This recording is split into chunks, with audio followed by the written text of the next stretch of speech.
because really we help our people, we taught our people, we reconnect. Unfortunately, that period was so short. Because if I think of Comrade Willie, we were working in the advice offices. And when the ANC was unbanned, people were saying, we don't need advice officers anymore.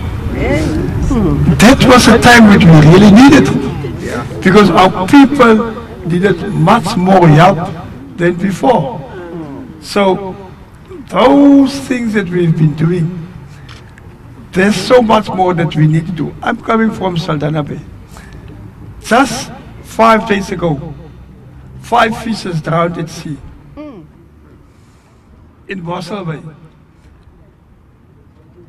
Everybody think when you work on a farm, farm workers or domestic workers are the least, people with the least rights. It's not true. It is the fishermen. Do you know, every year where we come from in the West Coast, fishermen drown. There's nothing for the communities. The road accident fund don't help them.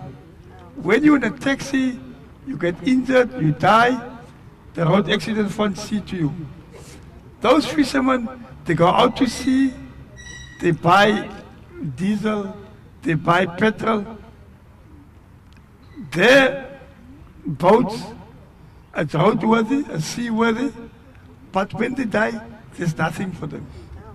I've been engaged with the Department of Labor because we've been trying for many years. Why can't these fishermen not also benefit like all other workers?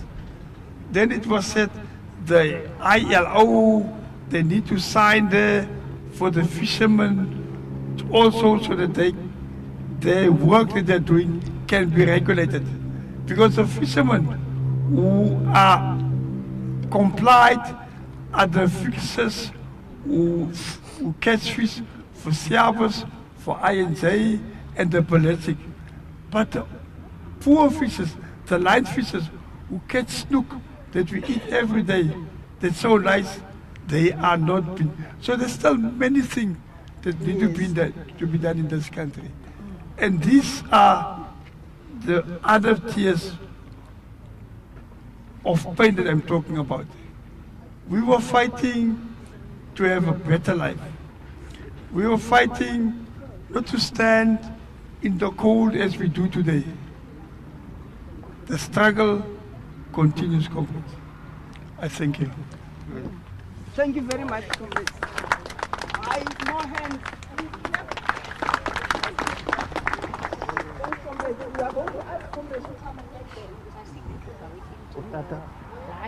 Tata, the one who just spoke now, his name? In the wheelchair, Maxwell Moss. Oh, okay. West Coast. Oh, okay. Yeah, That's yeah, the one you're going to speak to. Is it? Are they going to speak to Max? SABC, yeah. Okay. Okay. Yeah, okay. So once they've done, they're going to start with the reserve. Okay, No. So no, okay, yeah. So now it's the yes, yeah.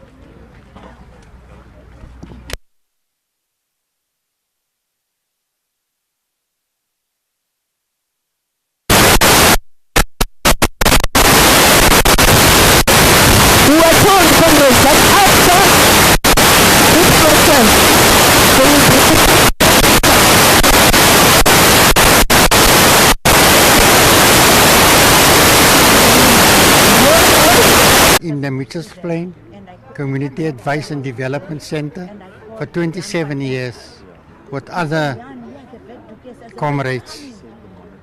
And I retired this year, January month. I'm 83 years old now, and we're very active with the UDF to launch and prepare for the launch of the UDF in this civic centre.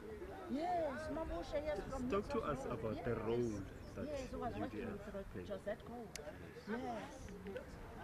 The UDF was actually the forefront for us to lay the foundations for the ANC when they are going to be unbanned. And lots of organizations. It was not only people that supported the ANC. It was like different organizations, civic organizations, youth, universities. It was non-racial. We had a lot of what I used to call the white left from the universities, civic associations, churches, and we can see a little bit of that reflection of people that was here today and spoke, came from those organizations. Many others, they were also was, yes. We also know that it must emphasizes that the youth in Mitchell's Plain and of the whole country. I mean, 1976 is that the youth started with our opposition to take over when our people was banned. The ANC and the PAC and other organizations. But that was the uprising that started in 76. And afterwards, lots of other structures in the country was formed. When you look at what's happening today, what are your views?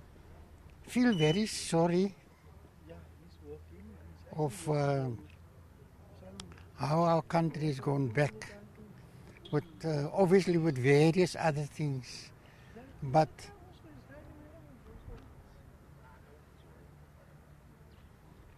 we must also understand there's lots of things that we went through. This virus that we had 2 years ago, we had floods like other countries also in the world. In South Africa we had floods very, very bad. KwaZulu-Natal, in Gauteng, in the rural areas. There was also this very bad thing that happened when people were looting shops a few years ago. Things that especially our activists and UDF people and ANC and even ordinary South Africans feel very bad about these things that happen. I always have this feeling that besides the floods, the other things that it was like people planning those things. I might be wrong, but I always have that feeling that things was like people, other people, that was against the revolutionary people of South Africa, organized these things. Are you able to briefly say it in Afrikaans, just the role UDF played in the area? I will never forget one of the biggest campaigns. In Afrikaans. Ons het hier in Mitchell's Plain een Saterdagmiddag voor die launch van die UDF het ons about 350 activists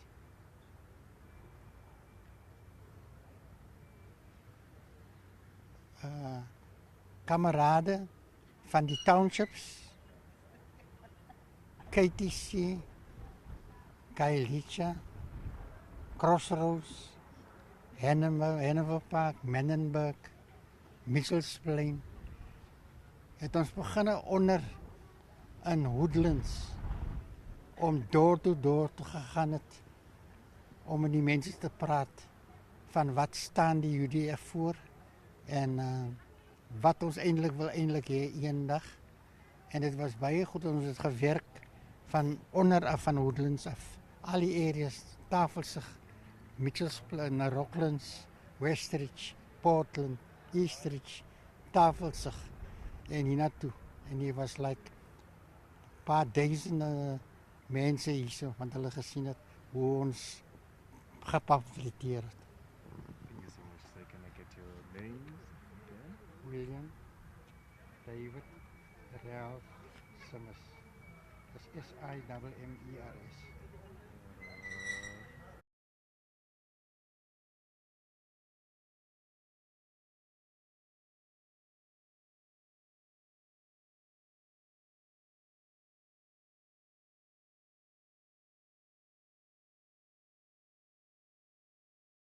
Civic organizations or community-based organizations. How do you write K? Kayak. Yeah, we actually Kayak, it was C-H-C-H. Cape Areas Housing Action Committee. A-C. Kayak. Okay. It's a community-based organization. Yes.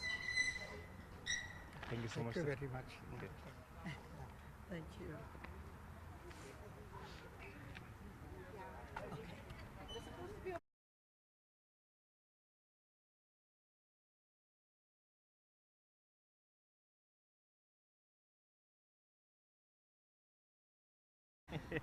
Wow. How are we gonna digest all of this?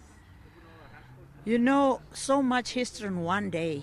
Can we confirm your names, Mama, surname, and also your position? Yes, my name is Hilda Ndude. I'm the last, publicity secretary of the UDF in the Western Cape before the unbanning.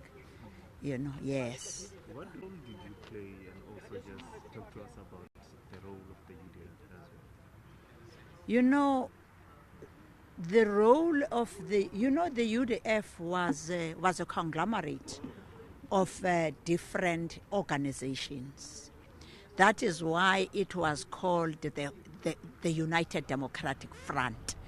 It was a front of all organizations. All organizations found home in the UDF because they identified themselves with the values, with what UDF stood for. There was a common purpose that all those parties identified themselves with in the UDF. So that is why, the UDF was more popular than any other party, that even more popular than the African National Congress itself, because people identified themselves, be it colored people, be it Indian people, be it workers. It was an organization of the rank and file. It was the formation that people find something. It was like a congress of the people in the true sense, because the civic organization will come with issues that affect the civics. The community-based organization, the unions will come with the issues that affect the union. The youth will come with the issues that affect the youth. Women will come with the issues that affect the youth. Even media, the journalists, will come with the issues. Hence, we were involved even fighting for the freedom of the press, those days under UDF. So it was that kind of an organization. It was that home, that you would find, a home that embraced everybody. It doesn't matter who you are. That was the UDF. That is why it was so popular. And that is why, today, if you listen to people that were speaking here, the sadness of the state of affairs, 40 years down the line to where we are today. How did you let such an crucial organization to be disbanded at some point? I had that talks of it being revived. Just talk to us if there is a need in this day and age to have something like that. Sometimes other things, where we are now, when you look in hindsight, that's why they say it's the hindsight. When you look in hindsight, you realize that maybe we aborted the UDF before. We should have allowed the UDF to exist. We were excited because you said the liberation movements are unbanned. So now there's we all thought that we were all going to come in. We didn't realize that things will work out in the manner they have worked, and hence you hear people feeling that there's a need of the revival of the UDF. Is because of how people feel, today, because of the turn of events. Maybe the UDF would have gone the same direction that other parties has gone, who knows?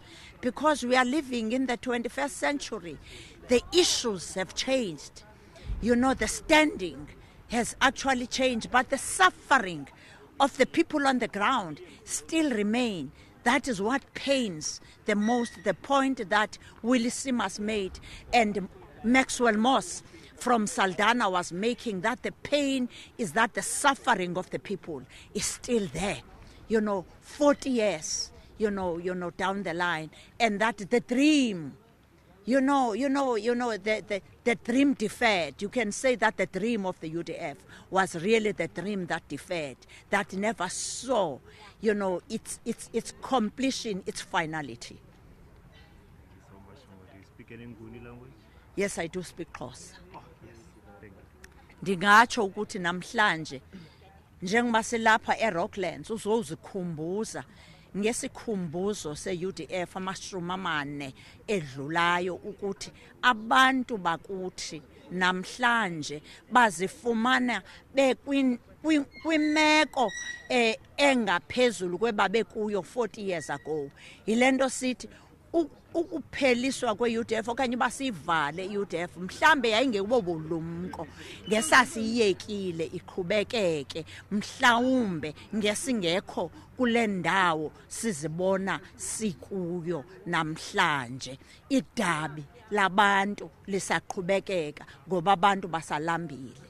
Abantu izinto zimbi kunangaphambili ngenxa yorhwaphilizo olusubona luqhubekeka eburhulumenteni. Lo rhulumente sasithi urhulumente wabantu, ngoku nguyena ujikele kona. Abantu bakhe inyani ngamanye amaxesha kuyabaluleka uba sizithethe kuba siphakathi, kodwa ayiyo le nto sasicinga uba iya kuba yiyo. I-UDF ke yayiloo ntlanganisela, yona yayijongene neemfuno zabantu ukuthi abantu baphile ubomi obungcono. Besiba ke sasuba ngo-94 sakubanika abantu bakuthi impilo engcono. Ewe bakhona bayifumeneyo, kodwa abanye uninzi lwawo abakayifumani, basakhangelana nayo nanamhlanje.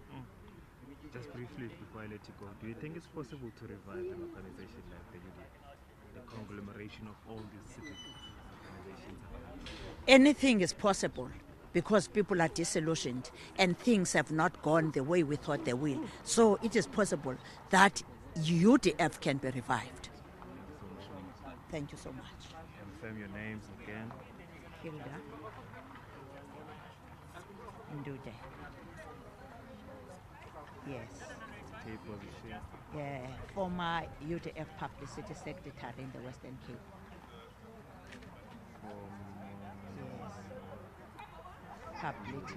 Yes. Publicity Secretary. Publicity Secretary. UDF Western Cape.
It's about mobilizing and giving people hope.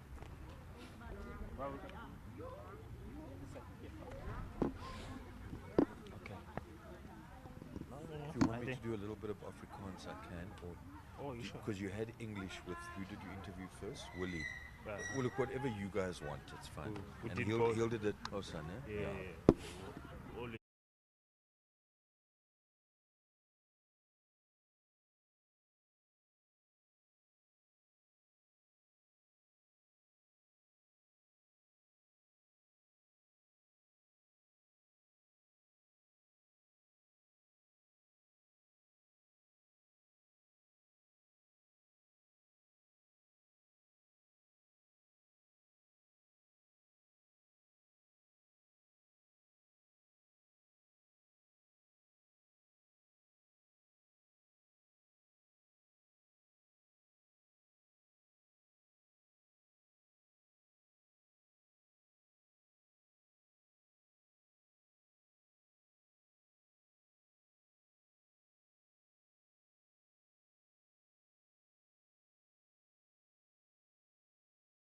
In the Western Cape Parliament.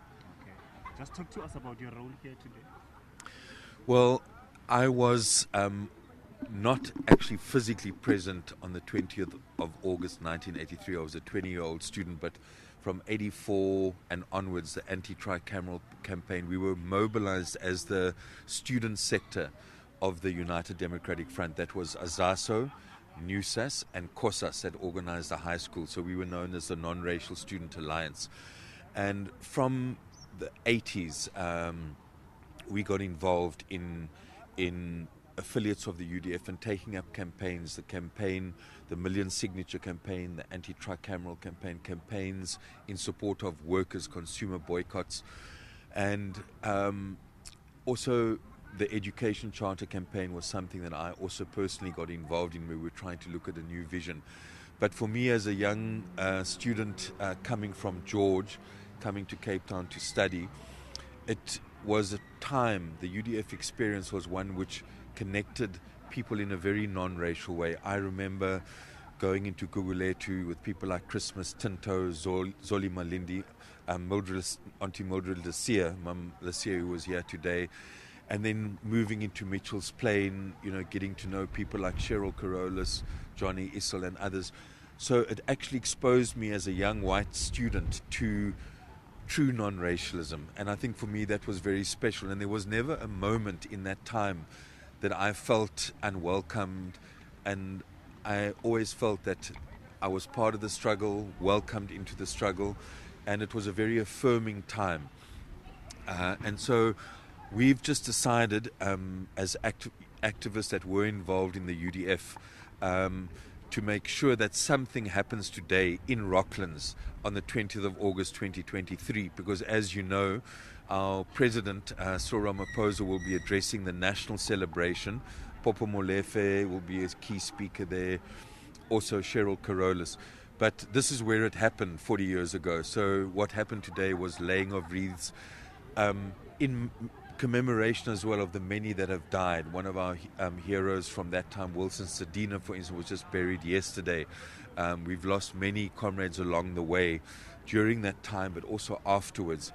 And I think it's about looking at the theme that the organizing committee for the UDF 40 have brought forward. And that theme is about reigniting active citizens, to say you can't subcontract the struggle and what still needs to be done to government.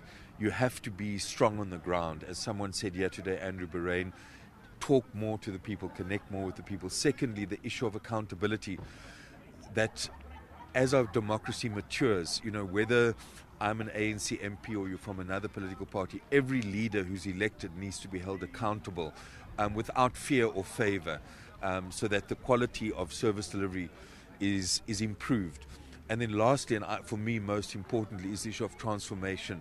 We've achieved a lot, but I think there's also a sense of disappointment that we haven't dealt with the land issue. There's massive unemployment amongst our youth. The economy is very skewed. It's owned by very few. And as the Freedom Charter said, the wealth of the country shall be shared. And we haven't reached that particular point. The struggles against gender-based violence and so on. So that transformation of our society is work that is not complete. And we're hoping that by reminding people of that period, that we would be able to ignite a new sense of activism, to say that what enriches our democracy is active participation in civic movements, in street committees, fighting against crime, dealing with the huge drug and gangsterism problem that we have here in the Western Cape, working on opportunities for young people especially. And so what we are doing here is being here physically this morning, but the big celebration will be here next weekend in the same venue, whereas today there's the national celebration in the old Johannesburg City Hall. And that was really, it's about remembering and celebrating, but for me more importantly is giving life to active citizens, making sure that our leaders at all levels are accountable, and realizing that the struggle for equality is not over. While our people are without land, or many people are without land, where we have the levels of unemployment and a skewed racial ownership of the economy. And those are the things that still need to be done. So our work is not finished, you know. There we said UDF unites, apartheid divides. And now we have to struggle to make sure that that better life becomes real for everyone. Okay. So Afrikaans? next week, what are you going to be doing? Yeah, next weekend. Yeah, next weekend here at the Rocklands Civic, there will be basically a rally to remember the UDF and try and inspire and unite people in regard to the themes that are being built around active citizenship and so on. So in fact, the month of August, besides being Women's Month, this year particularly takes on a flavor of the UDF. But I think what's important is that this place, Rocklands Civic, there need to be concrete things actually developed here, like a memory center where young learners from all the Mitchells Plain schools all over the province, Khayelitsha, Philippi, from the rural areas can come and learn that part of their history, and also offering youth leadership. I am passionate about young people leading schools. So we used to call them SRCs then, now we call them RCL. So a place physically here in Rocklands which will remember that legacy, but also develop, for me, especially young people and women. And I think that physical work here in Rocklands still needs to be done. Bit of Afrikaans. Okay, kortliks, net? What's that? Can I go? Okay. Ja, ons is vandag hier Sondag 20 Augustus 2023, want 40 jaar verlede het duisende mense hier saamgekom om die United Democratic Front te stig. Daar was mense van die hele land, mense wat gekom het uit Gauteng, KwaZulu-Natal. Hulle het hier geslaap in die huise van Mitchells Plain. Hulle het geslaap by mense in Elsie's Rivier en Gugulethu, saamgekom om te sê dat apartheid moet gaan, en dat die slagspreuk dan was UDF unites, apartheid divides. En wat belangrik was die nie rasisme. Daar was bruin, swart, wit, Xhosa sprekers, Afrikaans sprekers. Daar was mense van verskillende gelowe, Christene, Jode, Hindus, Moslems wat deel. Hulle het amper gesê die mammies en die pappies en die katjies en die hondjies is almal in die UDF. En dit was die gees wat gebou was, waar ek as 'n jong student wat groot geword het in George het hier gekom. Ons het ingegaan in Gugulethu, in Philippi. Ons het gesien van ons kamerade wat gesterf het, wat verban is, wat in die tronk gesit was, wat gemartel was. En ek dink wat belangrik is dat die tema vir UDF 40 is om te kyk hoe om ons mense weer aktief te kry in buurtwagte, in gemeenskapspolisieeringsforums, in straatkomitees. Nommer 2, die hele kwessie van verantwoording. As u 'n raadslid is van wat ook al party of 'n lid van die parlement, mense moet bereid wees om daai leiers te roep en te sê, kom verduidelik vir ons wat gaan aan, kyk hoe lewe ons hier.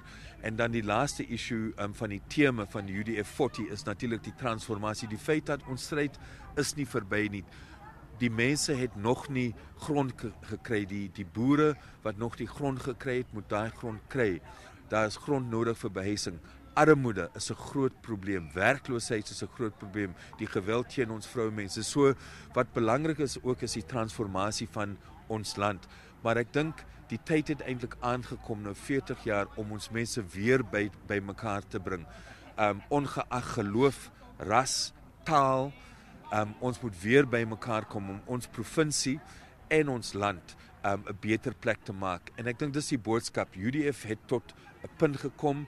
Ons nuwe regering het baie reg gekry, maar ons is nie gelukkig dat genoeg gedoen is. So die stryd gaan voort. Thank you so much. Okay. So it was formed in August. 20th of August 1983. So people came together here. Yeah, to launch. They had Albertina Sisulu was here, Archie Gumedi was here, Alan Busak was here. I'm glad you didn't ask me that question. Why is he not here? Yeah. And Trevor Manuel, all those, Cheryl Carolus, Murphy Morobi, Valley Moosa, because I actually got involved. I actually didn't have time to say, but I was on the UDF. Why is he distancing himself? Why?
Comrades, please, can we have all the young comrades to please go up into the gallery so that we can allow space for the elderly and the elder comrades to please take their seats. Can we have all the young comrades who are sitting right there in front? If you've still got yabo, youth. Yeah. Can the marshals please direct the people that need to go upstairs? Can we have all the young comrades that are in the room to please chifta for abanda badala bestela hore bagolo ba kgone ho dula?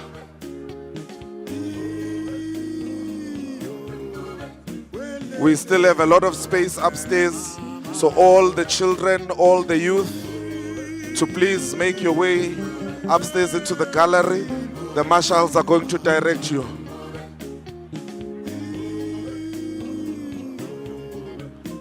Thank you very much for the understanding, Raleboga haholo.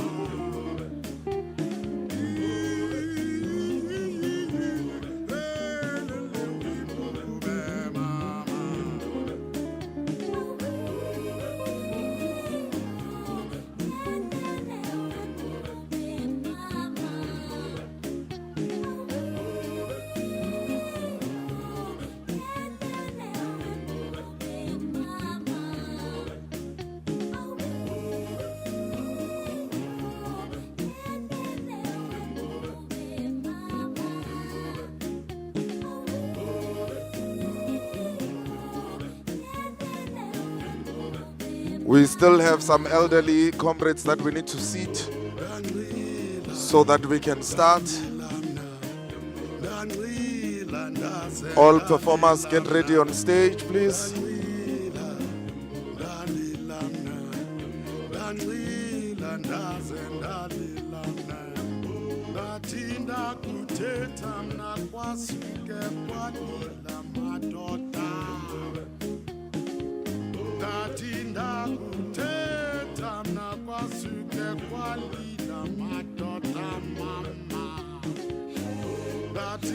Can we please have the driver of HFK 479 MP, a grey Audi?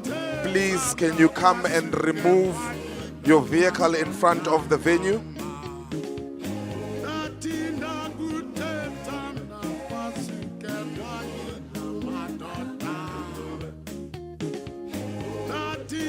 If there's some elderly comrades that would like to move forward, we have made space on the left-hand side of the hall.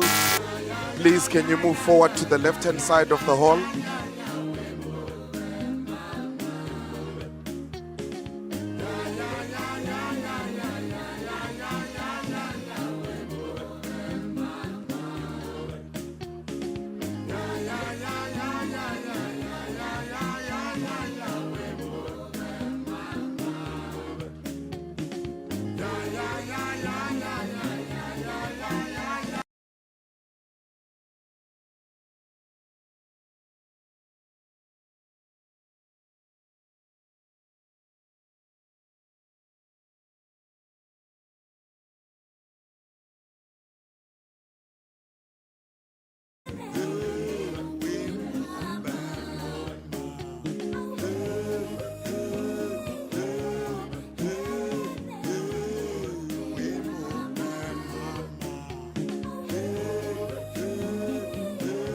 Tabo, please make your way to FOH.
We still need some more of the young comrades that are sitting in the audience to please make way.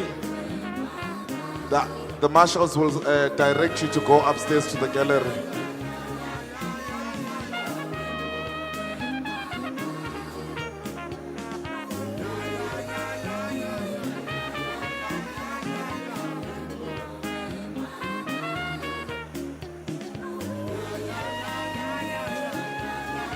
Tabo.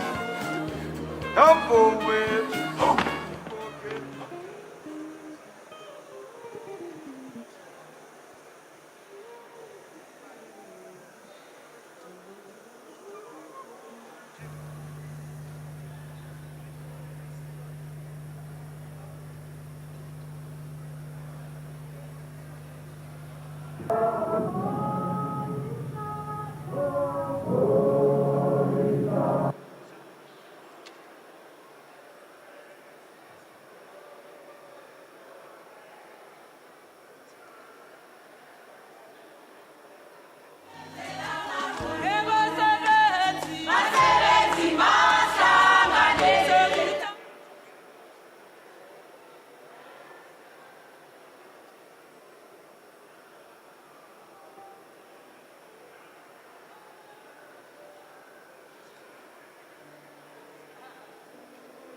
And now therefore,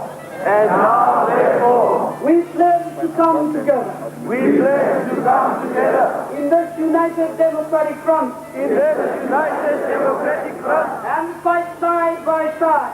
We can actually see, the moving forward, and the rising of the consciousness of the people, We think it's a great thing. I think it's going to lead to liberation. I think it's quite a more way of the unity in terms of the democratically people participating for a common issue, which is the government proposal, this performance proposal, with the unity which is being waged and being shown by the UDF democratically, where about many people from all over the country, from Messina to Cape Town, from Durban to other places, they've showed the response. It shows that the people have the common goal, which is only the unification.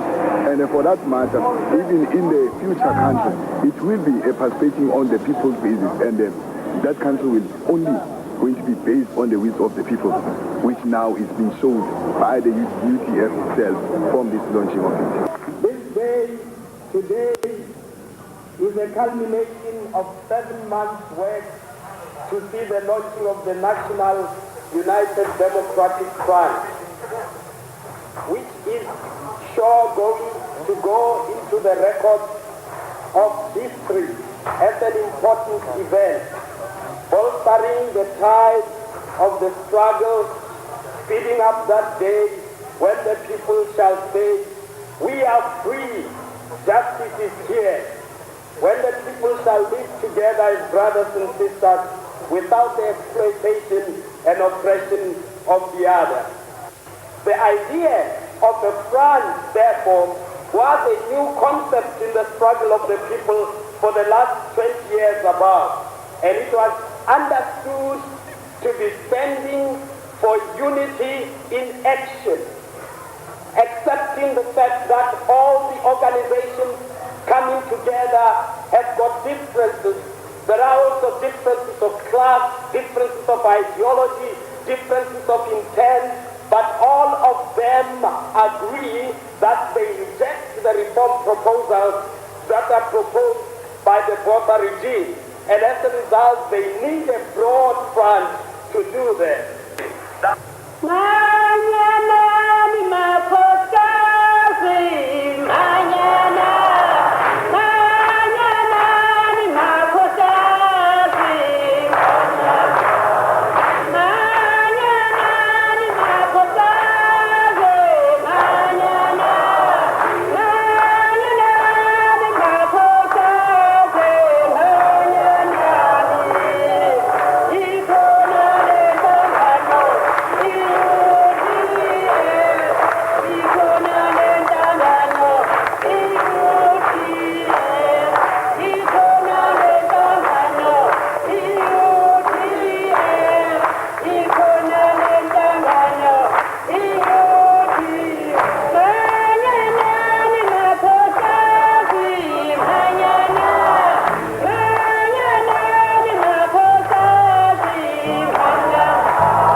in a national and representative voice of the masses, because these will only serve to entrench the apartheid system. We do believe that the group areas and removal of people have divided our community in such an extent that we cannot find each other.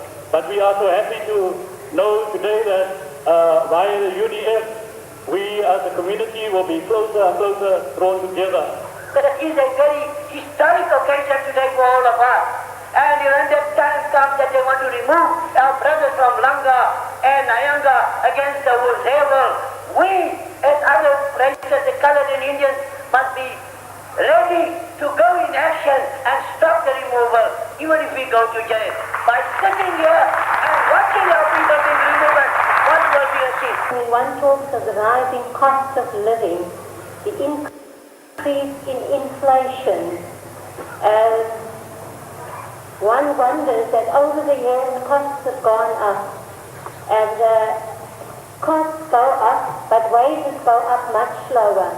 And when wages do go up, you find that the inflation is increased in such a way that it is always the big monopolies that benefit from these, and the masses in the township suffer.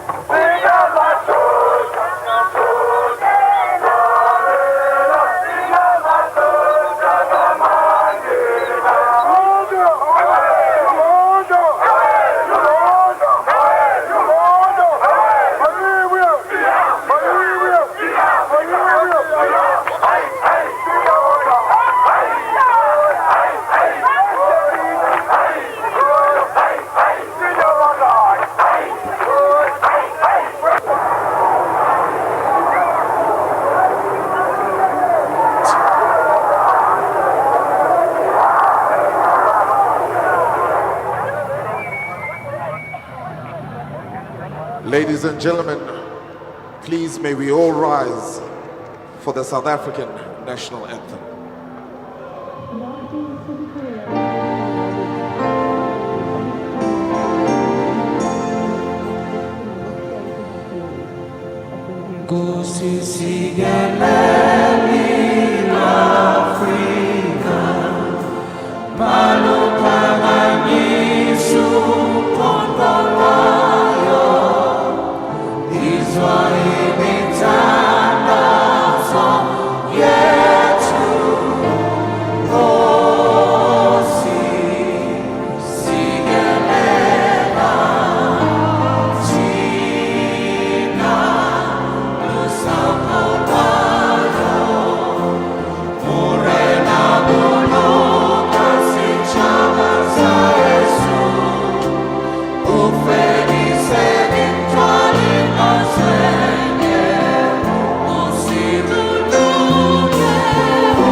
Ladies and gentlemen, please give a round of applause for our program directors, Comrade Murphy Murabe and Comrade Cheryl Carolus.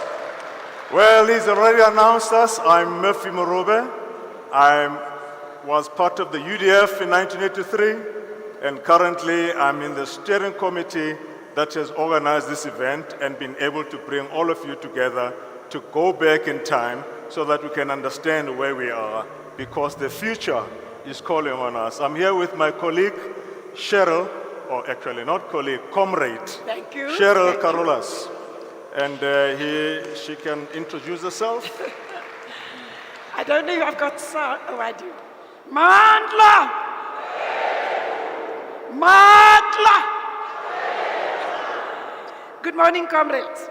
I'm Cheryl Carolas, and I am also part of the steering committee, formerly part of the UDF National Secretariat.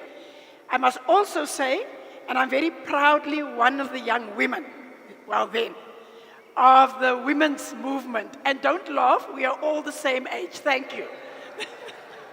The permission for us to be here today can only come when we say, Malibongwe, Malibongwe, Malibongwe, Mandla.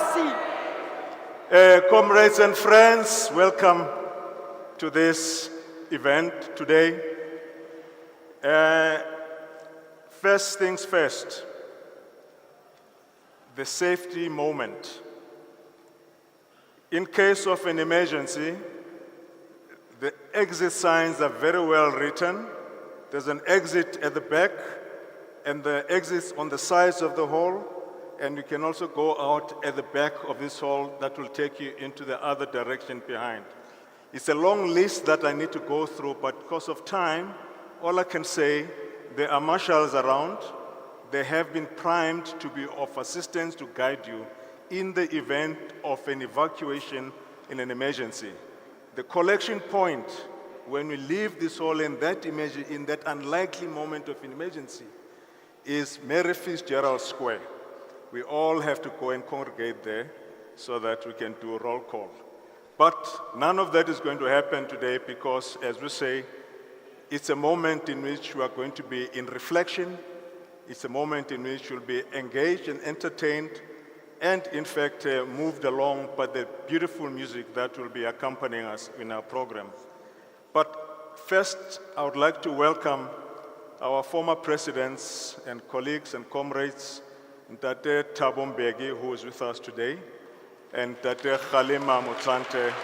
You are welcome, sir. We are happy to have you with us. Just to mention that the President Ramaphosa will join us later. Of course, his schedule is quite involved. We know that his BRICS, there are over 40-something heads of state who are coming in the country, but he'll be joining us at a certain time in our program where he will be participating together with the Archbishop Makgoba and Popo Molefe. But for now, please relax and be helpful in ensuring that you assist me and Cheryl to make sure to take you through this program. We have a budget from a time point of view, and we really want to stick to that, and that's our commitment. So the speakers will be timed, there will be specific time periods, and we'll lead them into that moment where they can come on board. Now, can I ask the speakers who will take us to the next program? In the UDF, we always have prayers in our events. Nekikopa, the Bomuruti who are going to lead us into prayer. We have an interfaith prayer program. Nekitakopa Ntate Chikane Atle to actually direct us into this particular segment. Baruti, you're welcome onto the stage, please.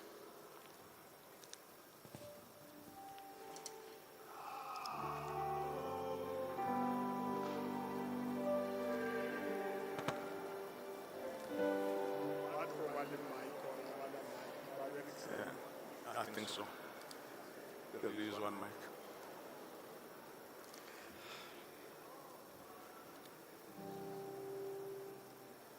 If you can allow me, whilst they are coming through, I have a very simple task to introduce them. But you know, the spirit, the theme for this event is igniting the spirit of the UDF. Now, this spirit is more than what I was asked to come and do here. And it just occurred to me how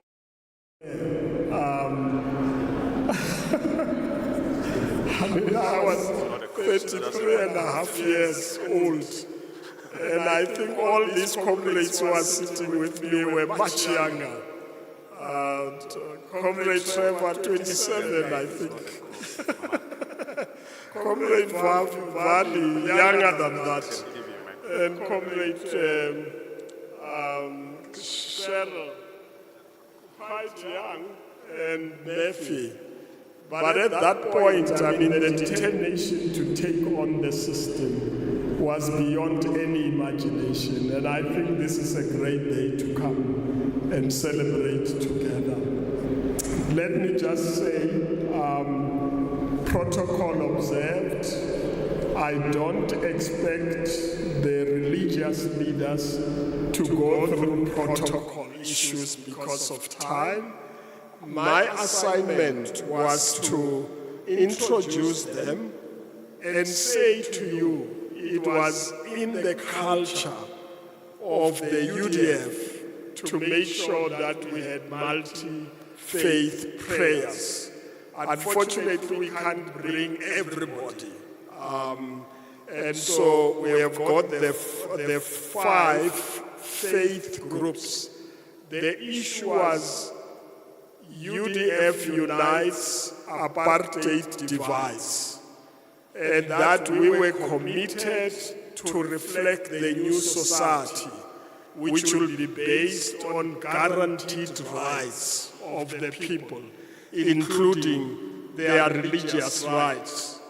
And I just want to say that Comrade Farid Isaac, he was in Cape Town yesterday at Comrade Kali's funeral. I'm not sure he has arrived here. But he said something 3 years ago, which I thought I need to refer to, that captures the new society we're thinking about. He said, nowhere in the world are Muslims more free than in South Africa. Remember, he's a professor at UJ. More free than in South Africa. And they practice their religion freely. I say this without contradiction as a scholar. I thought I could rely on him as a scholar, that we created a society where everybody's rights are guaranteed, and that is the type of future we expected to achieve. And these prayers are a reflection of that. So for today, we have got Babum Malingani Pusauyo, wa Baha'i faith, and Podash Maharaj of the Hindu faith, Umar Sitole Sheikh of the Muslim faith, Rabbi Sar Shaket of the Jewish faith, and Bishop Malusi Mpumlwana of the Christian faith. And they have 2 minutes each, and we ask the Lord to bless them as they bless us. Thank you.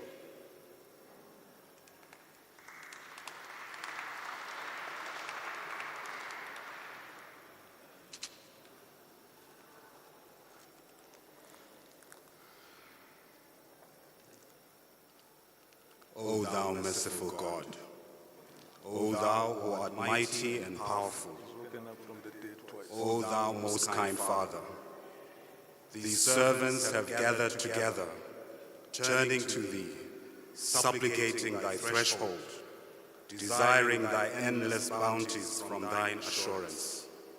They have no purpose save thy good pleasure. They have no intention save service to the world of humanity.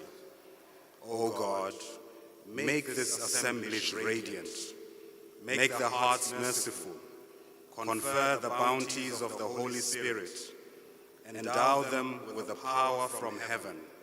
Bless them with heavenly minds, increase their sincerity, so that all humility and contrition they may turn to thy kingdom and be occupied with service to the world of humanity. May each one become a radiant candle. May each one become a brilliant star. May each one become beautiful in color and redolent of fragrance in the kingdom of God. O kind Father, confer thy blessings. Consider not our shortcomings. Shelter us under thy protection. Remember not our sins. Heal us with thy mercy. We are weak, thou art mighty. We are poor, thou art rich. We are sick, thou art the physician. We are needy, thou art the most generous. O God, endow us with thy providence. Thou art the powerful, thou art the giver, thou art the beneficent.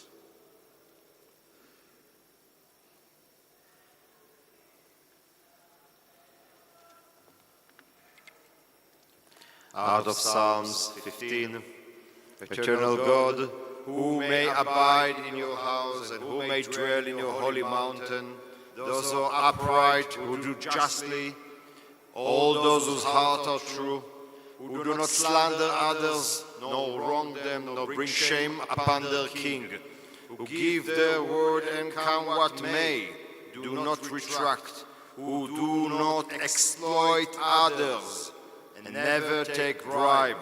Those who live in this way shall never be shaken. Out of Isaiah 40, a voice said, cry out, and I said, what shall I cry? All flesh is grass, and all its beauty is like the flower of the field. The grass withers, and the flower fades, when the wind from beyond blows upon it. Surely the people are grass. The grass withers, the flower fades, but the word of the Lord our God shall endure forever. A blessing for liberation. Sound the great sound of the shofar, the ram, the blast, to proclaim freedom. Rise up, the banner of liberation for the oppressed, and let the song of liberty be heard from the four corners of the earth. Be praised, eternal our God, Redeemer of the oppressed. Amen.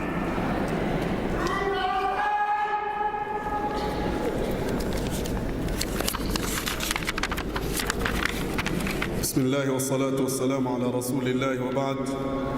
يا أيها الناس إنا خلقناكم من ذكر وأنثى وجعلناكم شعوبا وقبائل لتعارفوا إن أكرمكم عند الله أتقاكم إن الله عليم خبير.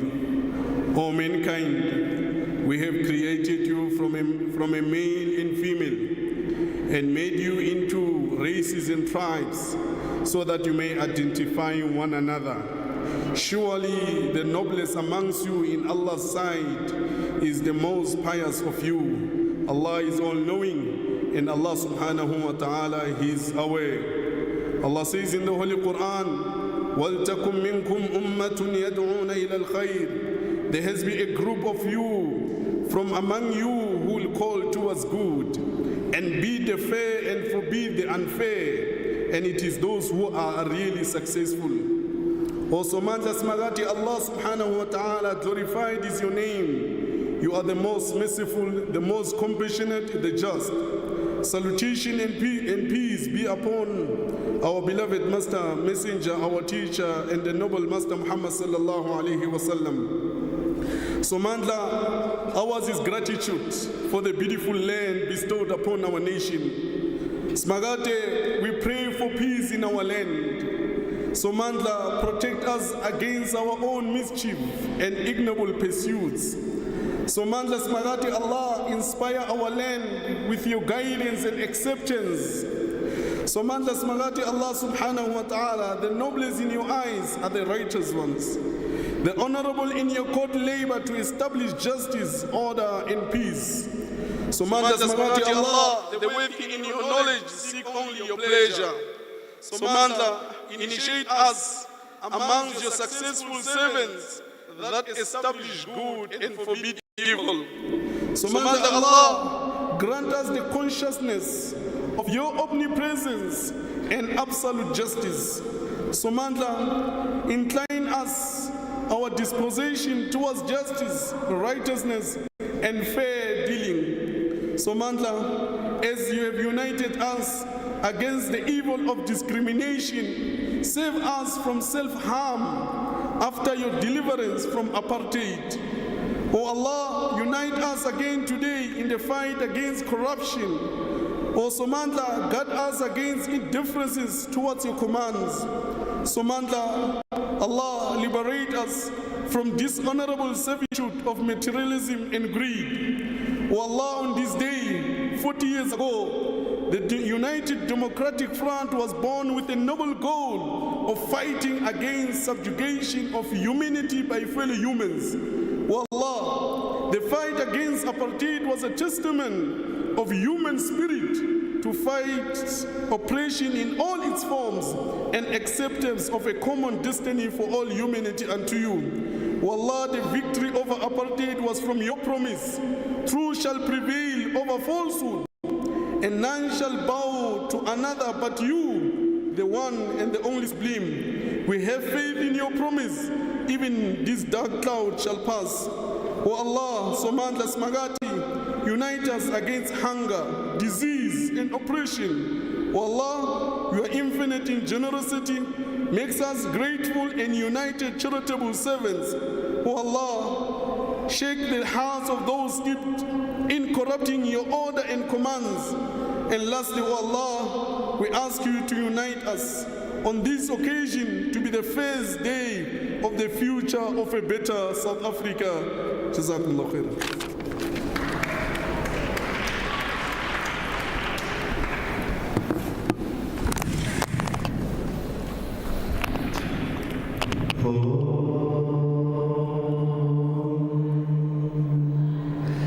सर्वेषां स्वस्तिर्भवतु सर्वेषां शान्तिर्भवतु सर्वेषां पूर्णं भवतु सर्वेषां मङ्गलं भवतु सर्वे भवन्तु सुखिनः सर्वे सन्तु निरामयाः सर्वे भद्राणि पश्यन्तु मा कश्चित् भाग् भवेत्. That translates as, may there be well-being in all. May there be peace in everyone's life. May there be fulfillment in all. May there be auspiciousness in all. Oh, may all be happy. May all be free from illness. May all see what is auspicious. And may no one suffer. Oh, peace, peace, peace.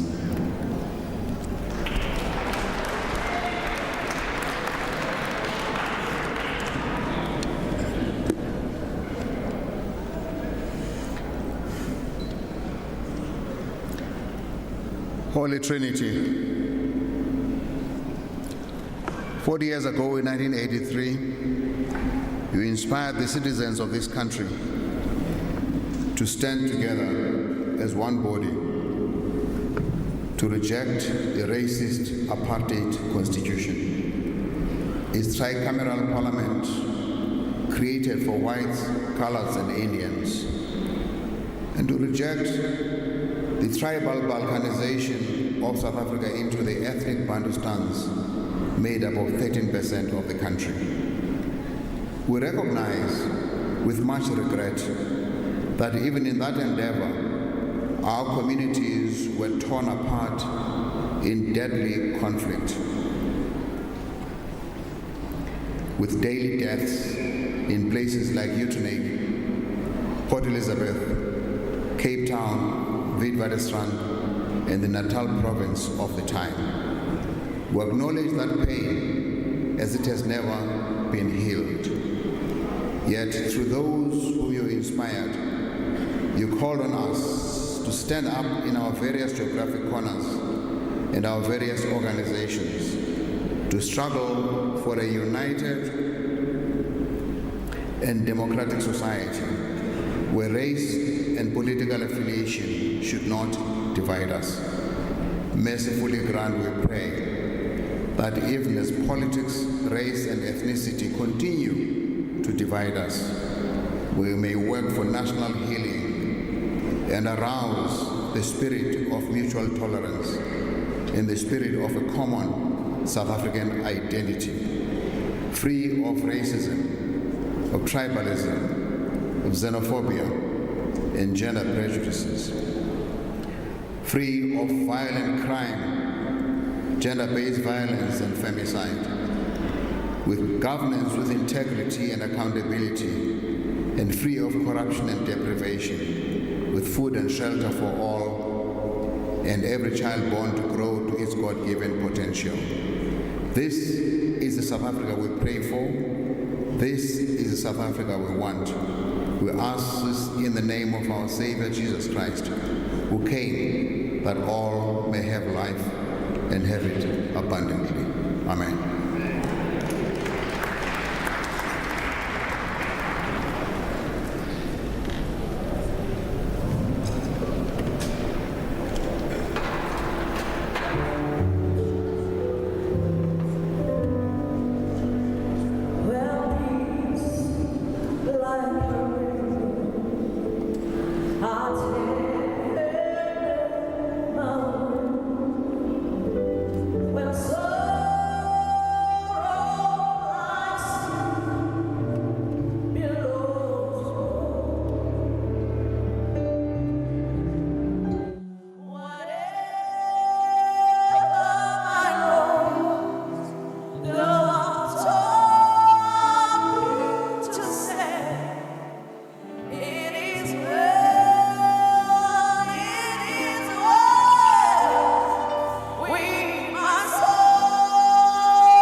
President. Thank you very much, sir. We have already informed the public that you'll be joining us later and also inform them of your busy schedule.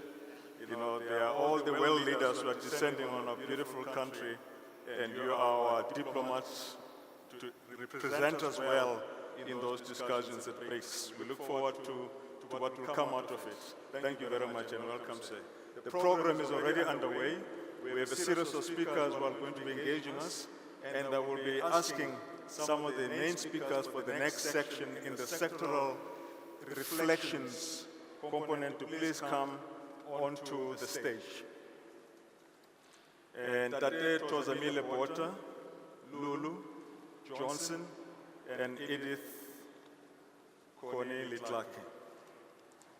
We are talking about civics, we are talking about the youth and students, we are talking about women. And those are important sectoral reflections for us that will tell you the way the UDF organized in all of those sectors. It was an important way in which we formed ourselves. It still remains important for us today that we think how those sectors can be strengthened and be encouraged to continue the fight. After all, we say the struggle continues. Please come forward and take the podium.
Program directors, President of the ANC, and the State President, Comrade Cyril Ramaphosa, Comrade President Thabo Mbeki, Comrade President Kgalema Motlanthe, Istwala Ndwe, Mama Sophie Bray, UDF members who are now erstwhile, comrades, friends from here and abroad. Today, 40 years ago, a very big child was born and started walking from day one like a cow in Mitchell's Plain, Cape Town, ably led by none other than Reverend Alan Busak. As young people who had begun a process of building a grassroots student movement, the form of COSAS, that gave birth to SACO out of its May 1982 Congress resolution in Woodstock in Cape Town. From small townships like Colesberg to bigger ones like Mdantsane, from the so-called colored townships like Grassy Park to Indian townships like Lenasia, from public schools to private schools, COSAS indeed was felt. With its existence, hard at work in uniting young people across racial divide, urban and rural divide, rich and poor. In filling the void left by the banning of the people's organizations in 1960 and 1977 respectively, COSAS not only did it become the first organization to adopt the Freedom Charter at its founding stages, it also became a Congress home for the young and the old and those out of school youth across color lines. At this age, the Education Charter remains a goal that must be a major thrust that must be pursued towards the type of education that must be achieved in our education system, where curriculum must be determined towards the cohesion of a united South Africa. Out of these developments, we can safely say with pride that COSAS and youth congresses became biggest affiliates of United Democratic Front, both in quantity and in quality. The bombshell in SACO became a highlight that gave more organized militancy, but disciplined. It is this organized militancy that drove the young people into exile to join our people's army Umkhonto weSizwe. They were driven to prisons, they were maimed and led into streets, villages and townships, all adhering to the call by our movement, the ANC, of rendering apartheid tricameral parliament unworkable and South Africa ungovernable. That was to be part of the 4 pillars of our revolution: mass mobilization in South Africa in toppling apartheid colonial system.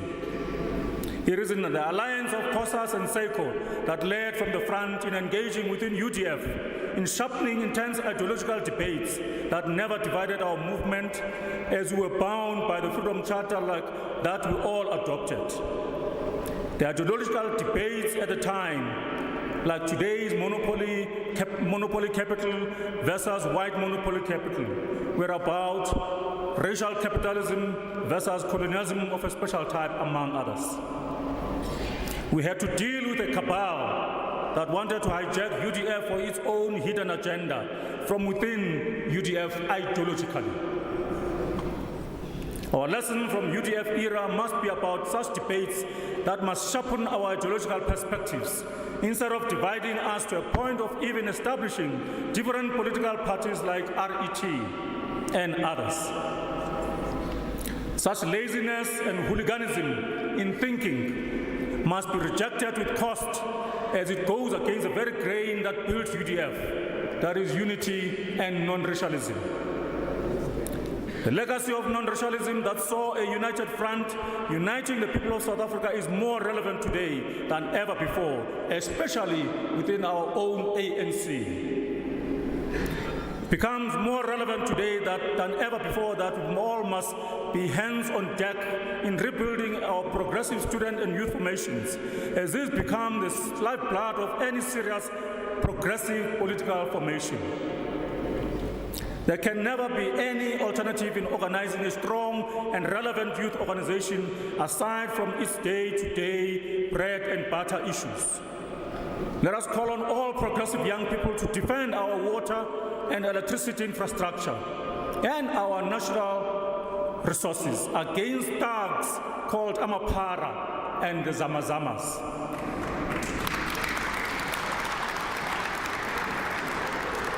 Comrade President, our critical infrastructure protection laws are there to be implemented, not to gather dust. And wrongdoers must be arrested and the keys of any prison cell must be thrown away. As active citizenry for transformation, we have a responsibility to exercise citizen arrest against these counter-revolutionaries in defense of our critical infrastructure. As we have succeeded in defeating apartheid and its racist tricameral parliament, all progressives have an obligation of talking with one voice and echo Madiba's message. Never and never again shall it be that this beautiful land will again experience the oppression of one by another, as it is happening in Western Cape. As we celebrate 40 years of UDF, we have an obligation of advancing the legacy of non-racialism, non-sexism, unity, sharing, modesty, discipline, and humility. We owe all of these championing, we owe all the championing of these legacies to comrades Oscar Mpeta, Francis Bart, Dorothy Nyemba, Helen Joseph, Mewa Ramkopin, Kenneth Jove, Albertina Sisulu, Graham Bloch, Lalu Shiba, Edgar Ngoyi, Ivy Klina, Peter Nchabeleng, Peter Mukaba, Steve Twete, Reverend Arnold Stofile, Winnie Mandela, Aubrey Mukwena, Ephraim Mukhale, Stiwam Timpulu, Archie Kumete, the list is long. We dare not fail them as we continue with our relay towards the finishing line of a non-racial, non-sexist and progressive democracy guided by the legacies of unity, sharing, modesty, discipline and humility. The struggle continues. Aluta! Comrade Samora Machel would have said, the struggle against what? The struggle against homelessness, struggle against economic deprivation, struggles against poverty, the struggles against tribalism, the struggles against ignorance. Mata! Mata! Hallelujah!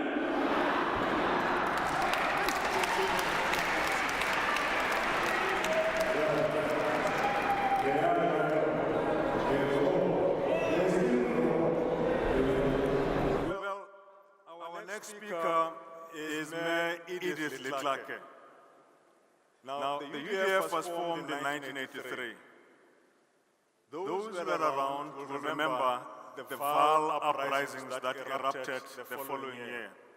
She was young, she was caught up in those events, she was in COSATU, she also became involved with the Civic Association in the Val. And those events of the Val, that song that we had, Nansi Mele Yelo, it reverberated in those townships.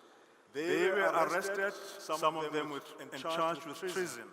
But she's one of those who managed to escape the net and went into exile. But she's here with us to share her moments and her perspectives on where she is and where things are and where South Africa needs to go to, just like Dr. Johnson has shared with us. Melitlak.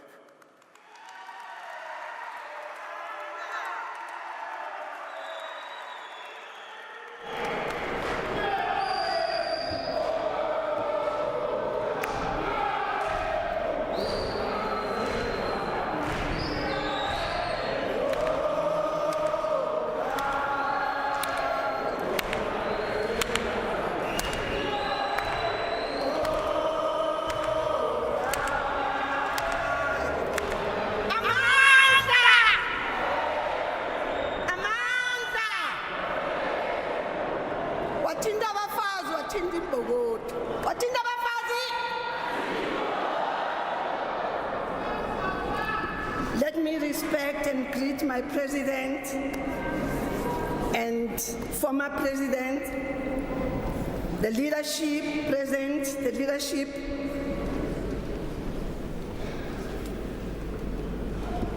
have less time, I have to summarize. I've got a lot to say on issues of the yesteryear. I'm going to talk not only, let me say, I'm only going to focus on women participation in the UDF. I'm trying to, pardon. Amanda, I need empowerment. My phone is just refusing.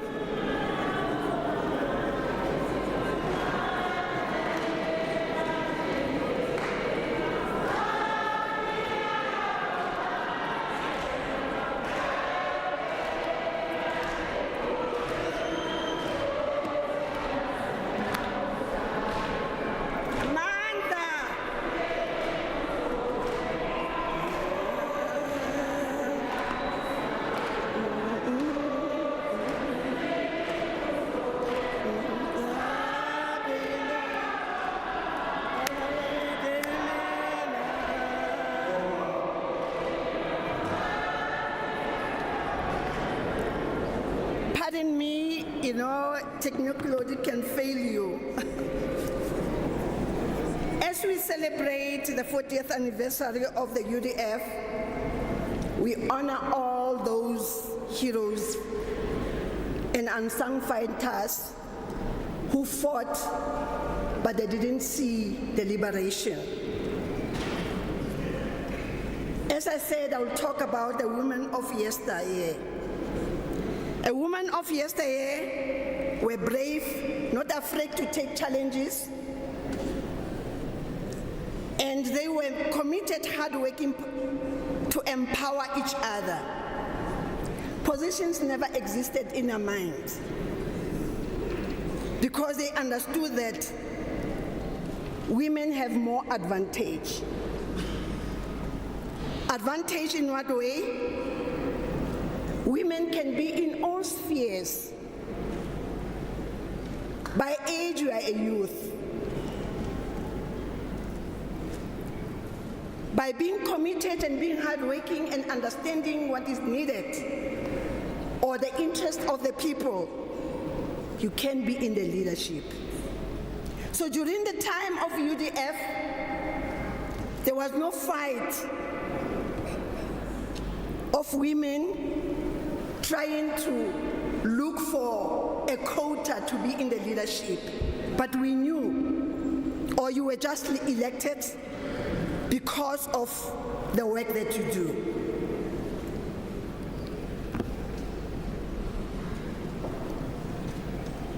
VAL from the VAL was an affiliate of UDF which participated in struggle and campaign waged by UDF. As VAL, or women, our vehicle to mobilize was establishment of community development projects that suited the needs of people in a form of empowerment. We had literacy classes. As I said, we used the needs. That time, because we didn't have electricity, we came up with a project of candle making. We came up with garden so that people can produce their own food. And these projects actually assisted us to establish street committees. So it was easier to disseminate information. It was easier to deploy people because we knew we have people everywhere. It also helped people to create jobs for our own people. And the lessons that I want to say that you have been learned from the yesteryear, it is important to focus on doing or implementing what people need. Because by so doing, you are safeguarding all the areas, and you are ensuring that people are with you, they go with you.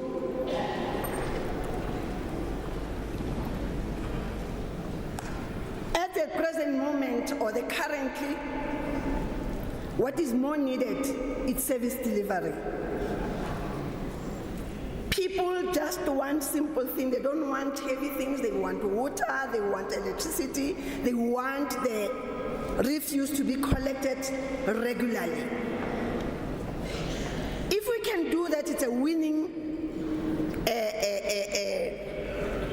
it's a winning project.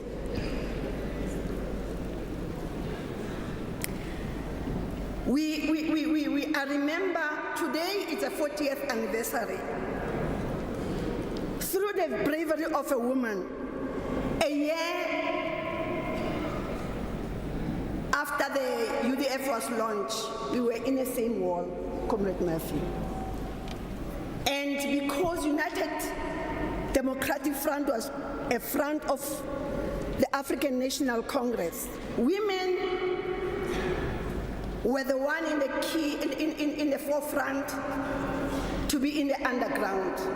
So that year when we were here in this same hall, it was the first time the material of the African National Congress, women's section in particular, was brought inside the country. We had the Masupatsela who were dancing here wearing the ANC regalia. And that time ANC was banned, but we managed to do it as women. So women, if we are brave, we will be able to do anything. We will win. We will win. And as we win, remember, you have power. Your power is your work. Your power is to unite people. Your power, you have people who will listen to you. Especially if you do what is wanted. Not looking after yourself, but looking after the people. Let's go back to the drawing board and say, service delivery forward, service delivery.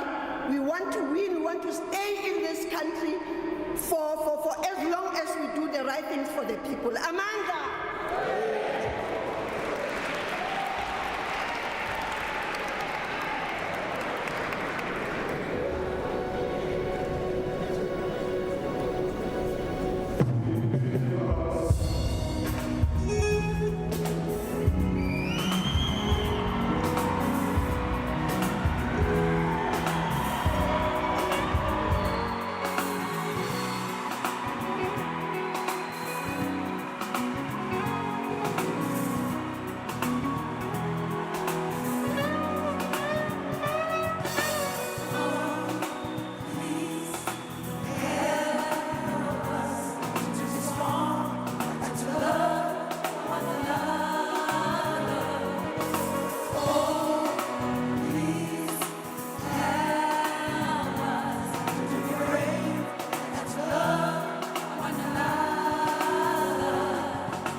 beloved Tandeka.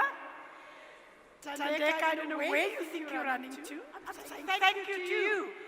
Tandeka PJ is of course one of our artists who was very present during those days of brutality. And I remember the days when we jived in Orlando Stadium, when Tandeka was one of very few white people who felt they could get around, and I guess was also fluent in isiZulu. Thank you, sister. Malibongwe. Our next segment are three speakers from quite an important sections of our society then and today. We have a professor, I forget we are all adults with titles nowadays, Professor Anton Harber, who was the editor of the courageous representation of the media at the time, called the Mail and the Weekly Mail. And Anton and many of his staffers were quite brutally persecuted. So we will have Anton Harber, we will then have Iron Rensburg, who was one of the leaders of the National Education Crisis Committee. And I don't have to speak, Comrade Lulu spoke before, and many of the other people, we got a message of apology from our Minister of Health now, who was the president of ASASO, feisty student leader. Unfortunately, can't be here because he's just departing from somewhere overseas for his BRICS commitments, I think in India. So we'll have also Dr. Professor Iron Rensburg, who is in fact a very respectable former Vice-Chancellor from the National Education, from the NECC. And then we'll end off with our esteemed two former presidents and our current president. I love you dearly, and some of my best friends are men. But I do love it, especially when we have a woman president who will be speaking with us today as well. And it's the president of COSATU, Comrade Ngiswa Lozi, will be the last of that segment. So I ask you can give her your acknowledgement when she comes on. If I can ask Professor Comrade Anton Harber to please come on.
To share the platform today with such eminent people and on such an extraordinary and auspicious occasion.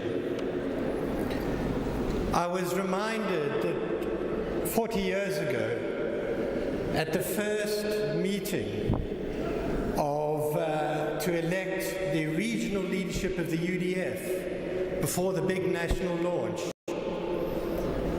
I, a young Rand Daily Mail reporter at the time, was the only journalist there. And it says something about our media, that the Rand Daily Mail was the only paper to record that important event. Being asked to speak recognizes the role the media played in the struggle to end apartheid, and I thank you for that.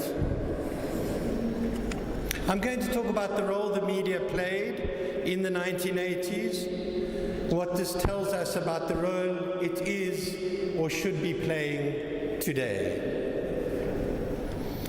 Let me remind us of the emergency media regulations of the 1980s, a dense spiderweb of rules, regulations, and punishments, which dictated what journalists could or couldn't do. We couldn't write about or photograph any security force action. We couldn't report what the police were doing, nor the military, nor what was happening in prisons. We could give little news on detainees or prisoners, of which there were many. We couldn't report about unrests, protests, or prohibited gatherings. You were on risky grounds if you reported on people's courts and street committees. You certainly couldn't write positively about banned organizations like the ANC, the PAC, or the Communist Party. Nor could you quote the hundreds of banned people. Maybe the most bizarre restriction of all was that newspapers at one stage couldn't have blank spaces or obliterations. That was because one of the ways we dealt with this censorship was to black out stuff that we couldn't report. So they banned the black lines. You couldn't encourage civil disobedience, of which there was plenty, strike, boycott, or stay away. The law was deliberately vague, so that a lot of the time you had to guess if it was legal or illegal. If you guessed wrong, they would detain you, confiscate your newspaper, close your newspaper, and you could face up to 10 years in prison. And apart from the law, there was also extra legal action. Attacks on editors' houses, petrol bombs at newspaper offices, sabotage of cars, even assassination attempts on reporters. In other words, to report on almost anything that was important at that time, you had to take such a risk that many would tread cautiously. It was a kind of enforced self-censorship. And take note, this is what governments do when they're in danger of losing power. There were two media responses to this. Those who fell into line, avoided reporting the stuff, minimized their risks. And then we had what we call the alternative media, the media which emerged in the 1980s with a different attitude, different set of values. The alternative newspapers confronted censorship head-on. We went out of our way to report this stuff, looked for the gaps or the ways around the law, using the vagueness, the grey areas of the law, to tell people as best we could what was happening, sometimes requiring one to read between the lines. If we couldn't report someone being detained, for example, we would say they were being taken away by unknown men. Sometimes we broke the law to report what was happening. I think you can hear that the alternative press was more in tune with the spirit of the UDF and the popular uprising of the time. And it came about precisely because we needed to go where the mainstream media could not. It was an extraordinary time, and it required extraordinary journalism. The challenges the news media face today are very different. Our news media, like our community, is now so fragmented and struggling just to survive. Thankfully, we now have the protection of the Constitution and usually the courts. But we still have to protect our colleagues from attacks, threats, and harassment all the time. There are some things worth reminding ourselves about the journalism of the 1980s. Firstly, we were fiercely independent. We weren't there to serve a political party or a faction, but in pursuit of certain fundamental shared values, telling the truth, fighting racism, putting human rights at the core of our journalism. Our primary aim was not profit, but service to the readers and to the public.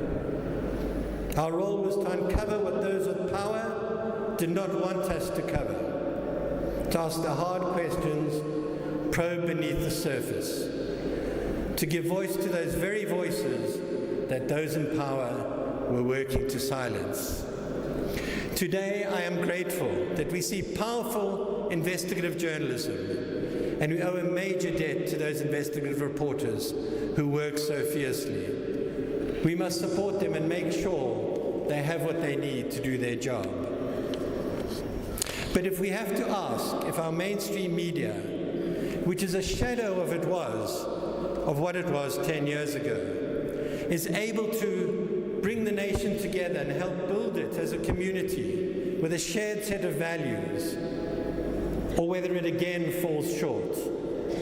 We need to remind ourselves of those core values of great journalism, relevant then and today: independence, non-racism, putting human rights and public service at the core of our journalism, and giving space to voices of dissent, difference and diversity. These are the values I believe we are here today to reassert. And these are the values at the core of good journalism. I thank you. Thank you.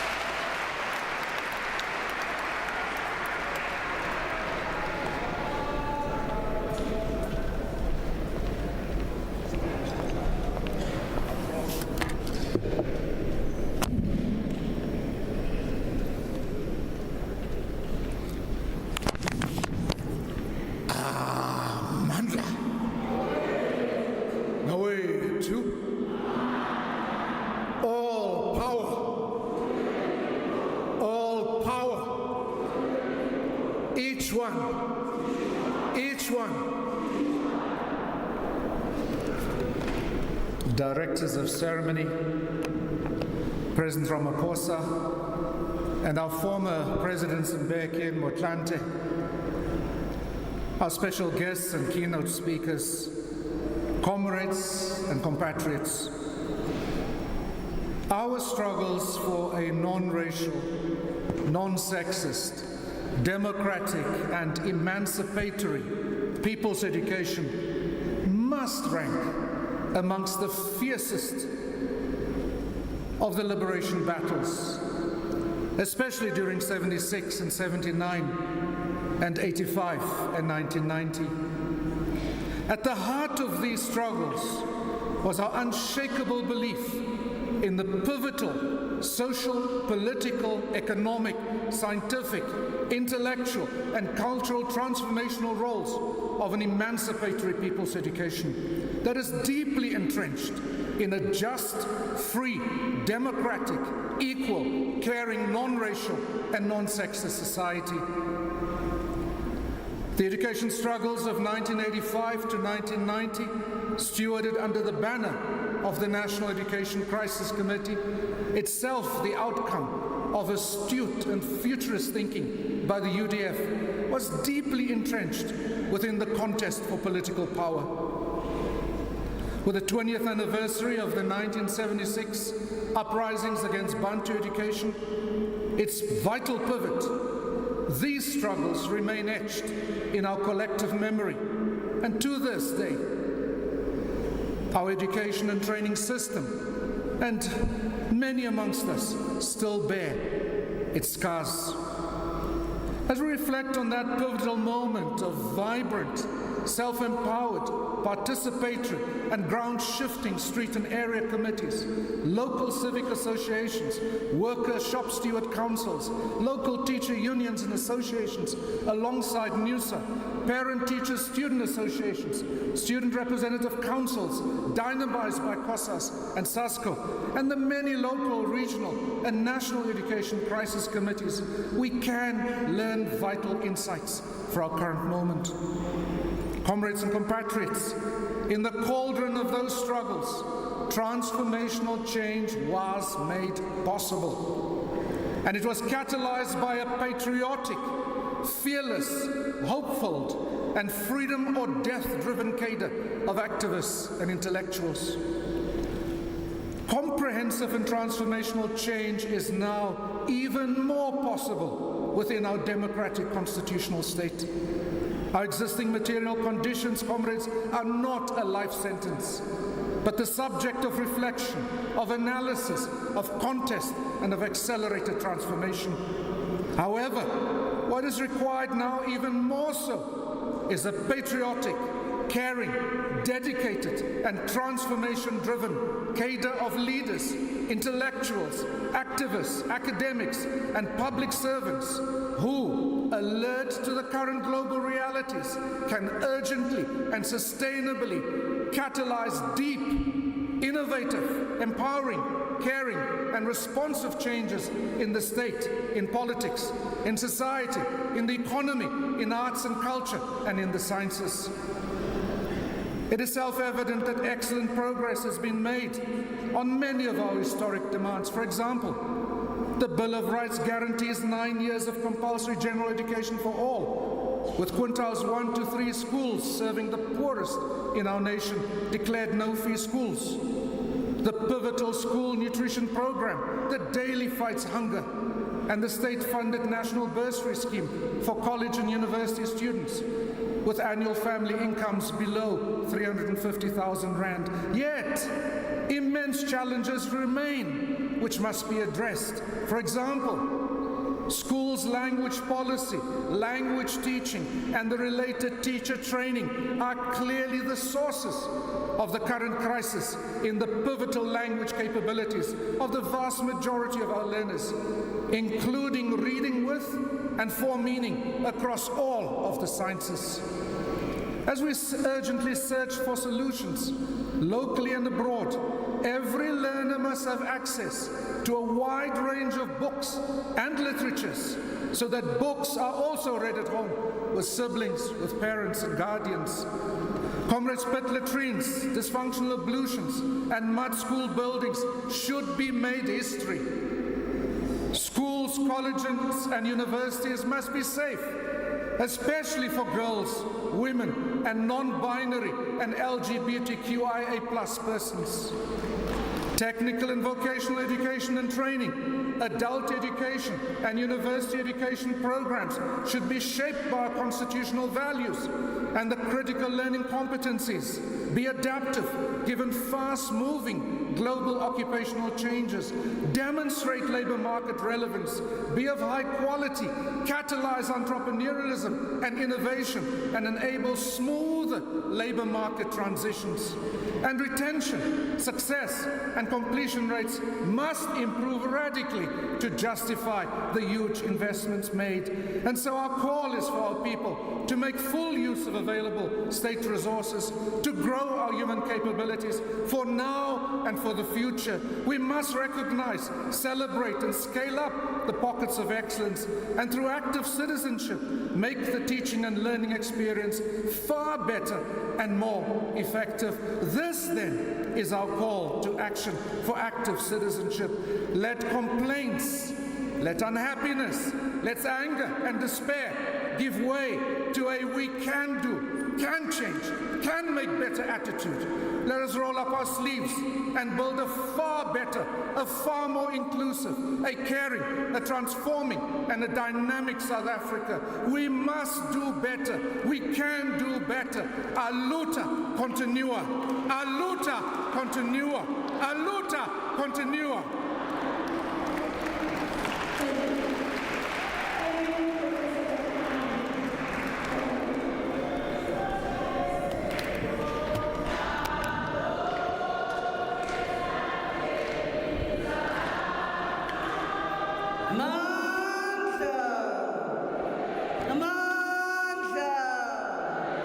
UDF unites. Long live the Alliance, long live. Malibongwe. Thank you very much, program directors, the President of the African National Congress, and the founding General Secretary of National Union of Mine Workers, President Cyril Matamela Ramaphosa, our former presidents that are here with us, Ntate Thabo Mbeki, Notata Ukhalima Mutlante, our alliance leaders that are here, our veterans, comrades and friends, COSATU is humbled to join the 40th celebrations of the UDF. We are proud of the umbilical relationship between COSATU and the UDF. They are founding within 2 years of each other, and the intertwined leadership was no accident. The founding call of COSATU, of one country, one federation, one industry, one union, is as relevant today as it was then. Karl Marx provided the clarion call for workers to unite. Whilst we have not yet succeeded in fulfilling this mission of Elijah Bahai, and at times we have been pained by the divisions in the labor movement, we are pleased with the increasing unity between the federations at the level of NETLEC and also in the sectors where we are organizing. We have revived as a federation our recruitment campaign, and we're actively engaging unions, especially those in difficult sectors, unions in the taxi industry, the musicians, your actors, domestic workers, EPWP workers, to find their home in COSATU. We are concerned that as a federation we have neglected our non-racial vision. We see that when it reflects on how many former leaders that in the minority were in the leadership of the federation, and yet today it is more dominant in the SABC, which is our clothing and textile union. But we must say that whilst society has struggled with the vision of a non-sexist society, COSATU has led with the election of women leadership at the level of the federation. But we must also say that we want to see this across our unions. Program Director, being a noisy democracy, as we tackle state capture, it is easy to feel despondent that all is in vain and nothing has changed. We want to state, standing here as a federation, that we are proud of the great strides we have achieved. Many of the UDF's noble calls, from a robust democracy to repealing racist laws, the biggest rollout of the public service to the working class communities, providing social grants to 27 million indigent people, and the free basic and tertiary education for the poor. We must say to the founding leaders of COSATU that are here today, that COSATU has not rested on the glories of the 1994, but continuously we worked with government and social partners to fulfill the Freedom Charter's vision, from achieving the national minimum wage, which has raised 6 million workers' wages, to rolling out the social relief distress grants to 8 million unemployed. During COVID-19, we ensured that the UIF is releasing 64 billion to help 5.7 million workers who lost wages, and the mass vaccination campaign. As an end program director, the unifying spirit of the UDF and the vision of the Freedom Charter remains relevant today as they did in 1983. It is critical that not only does the ANC and the Alliance rejuvenate and embrace its call to action, but in fact all South Africans must do so. The struggle to build that South Africa, which belongs to all who live in it, is not only the task of the ANC and the Alliance, but one that needs the active involvement of us all. That is a dream we dare not give up on. That is a dream we dare not fail. Thank you very much, Program Director.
Ziyabuya. Ikhona into bekuthiwa i-UDF People's Festival. Those who were not there, you don't know nothing. Tina Besko. But we are here today. I'm trying to push the program to do some catch-up. The thing about the UDF is that we're flexible. So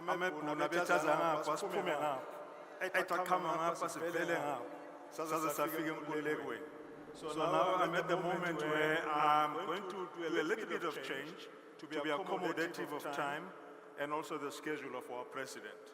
I'm moving the program to this element now, where I'm asking Untate Popo Mulefe to be our next speaker. And then the president will stand ready so that I can release him.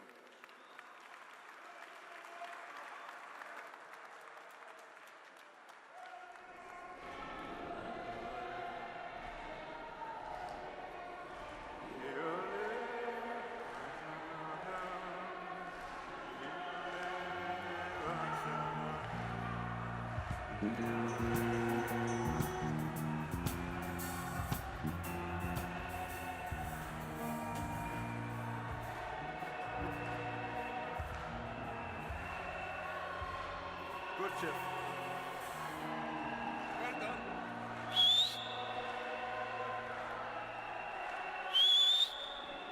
Popa. Popa Nyamaza.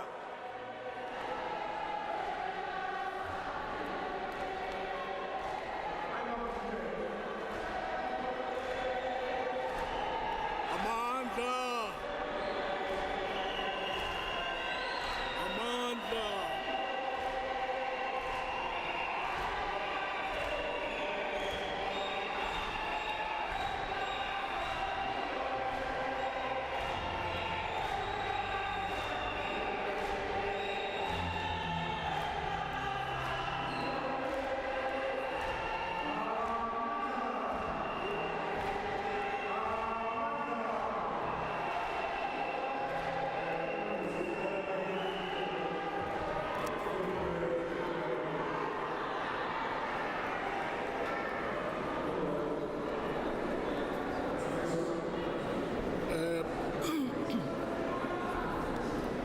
Program directors, program directors, the President of the Republic of South Africa, former President Thabo Mbeki, former President Kgalema Motlanthe, our stalwart and Zitwala and Masofi the Brain, and all of you esteemed leaders and comrades, including the veterans of the United Democratic Front. On this day 40 years ago, the freedom-loving South Africans, black and white, rural and urban, young and old, working class and business, arts workers and professionals from all sectors determined that they shall not continue to carry the yoke of oppression and exploitation, came from all corners of our country and converged at Rocklands Civic Centre, Mitchell's Plain, united by a common purpose to defeat the so-called constitutional reform of the apartheid government that sought to consign Africans to the backyard of apartheid and turn our compatriots in the colored and Indian communities to junior partners in a parliament that was dominated by whites.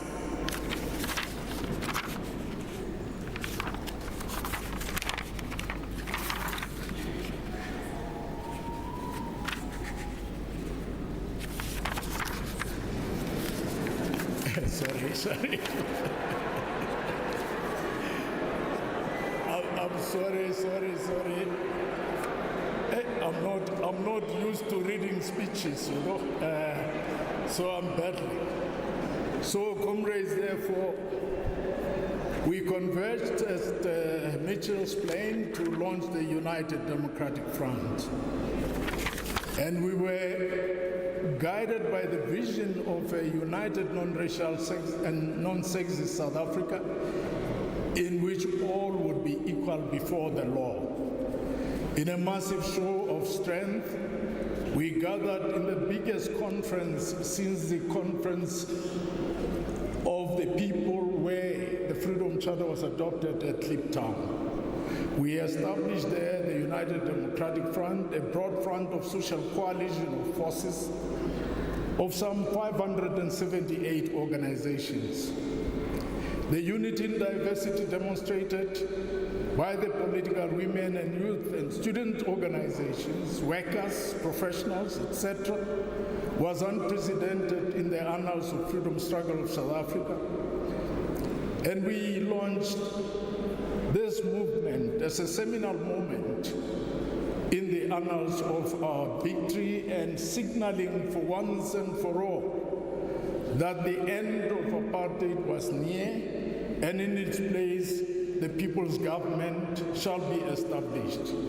The birth of the UDF, with its new forms and methods of grassroots-oriented organizations, heralded a new era in the South African political struggle. It channeled into common struggles the resurgence of mass organizations and mobilizations. For the first time, after periods of lull that were followed by brutal repression of the 1960s and 70s, which led to the destruction of our movement, which operated in the country, the UDF emerged to reassert the voice and agency of the people. It built and enhanced mass pillar of the struggle for freedom in the tradition of the Alexander and Everton bus boycott of 1943, 1955, 1957, and the potato boycott of the people of Betal, which was a campaign that sought to frustrate the efforts of the government to ill-treat the farm workers. It was a protest against the ill-treatment of the farm workers. So in a sense, therefore, the emergence of the United Democratic Front represented the revival of the mass struggles that came before it. In less than 1 year of its formation, sustained campaigns of the UDF demonstrated its capacity to frustrate the implementation of the racially segregated reforms of P.W. Botha and ensured that right at the outset, that parliamentary system was a stillborn. The very much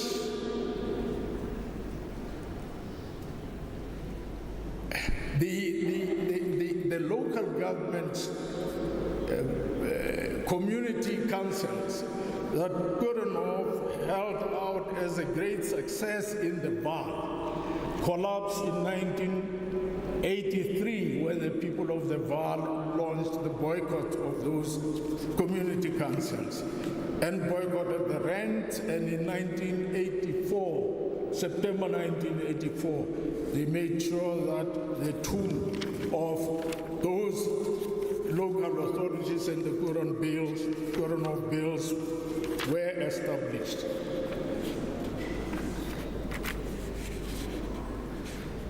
And in January 1984, the United Democratic Front launched the Million Signature Campaign under the banner UDF Unites Apartheid Divide. It mobilized thousands and thousands of South Africans across the country to boycott the tricameral election. It also launched a boycott campaign under the banner Don't Vote in Apartheid Elections. The boycott campaigns were the most powerful tools of mobilization and unity of the national groups of the oppressed. Thousands of activists, young and old, across the country came together to make sure that the tricameral parliament, in particular the House of Representatives and the House of Delegates, could not poll more than 10% of the eligible voters. The constitutional reform therefore failed. Our white compatriots intensified intensified the campaigns against mandatory military conscription of young white South Africans, which had started in the 1970s. They organized and mobilized on a non-racial principle of solidarity with communities fighting to end apartheid. Taken together, these mass actions epitomized unity in action of all democratic forces in our country. And very early in its life, the UDF signaled to the apartheid government that it was not going to be business as usual. And the people of South Africa would not carry submissively the burden of apartheid oppression and exploitation. Hardly a year after its formation, the apartheid police state unleashed repressive measures on the UDF. Several leaders were detained in terms of Section 28 of the Internal Security Act of 1982. The Minister of Police capriciously invoked powers of detention without trial in order to isolate the UDF leaders from the masses and to stem the growing wave of resistance. When these initial repressive measures failed, the regime became more desperate and vicious, and in 1985 swooped on homes and offices of known activists of the UDF and its affiliates countrywide, confiscated publications, audio and video recordings. Out of all of these, the regime preferred trumped-up charges against the leaders of the UDF, which resulted in the Delmas treason trial and the Pietermaritzburg one. Simultaneously, the regime detained, in terms of Section 29 of the Internal Security Act, activists and leaders estimated at 40,000 who were to languish in detention for many, many months, and all of them in the name of cutting the link between them and the masses of our people. I think at this moment, comrades, we recall and pay tribute to countless comrades who perished during and after the life of the UDF. We remember the PEPCO 4, the PEPCO 3, the Credo 4,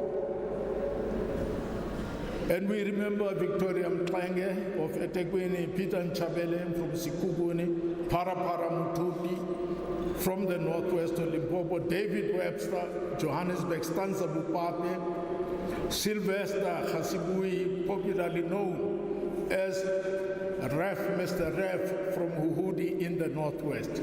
We recall Zolile Malindi, Johnny Issa, and Vivian Magdalene, Sarah Daniels, affectionately known as Auntie Vivi of the Western Cape.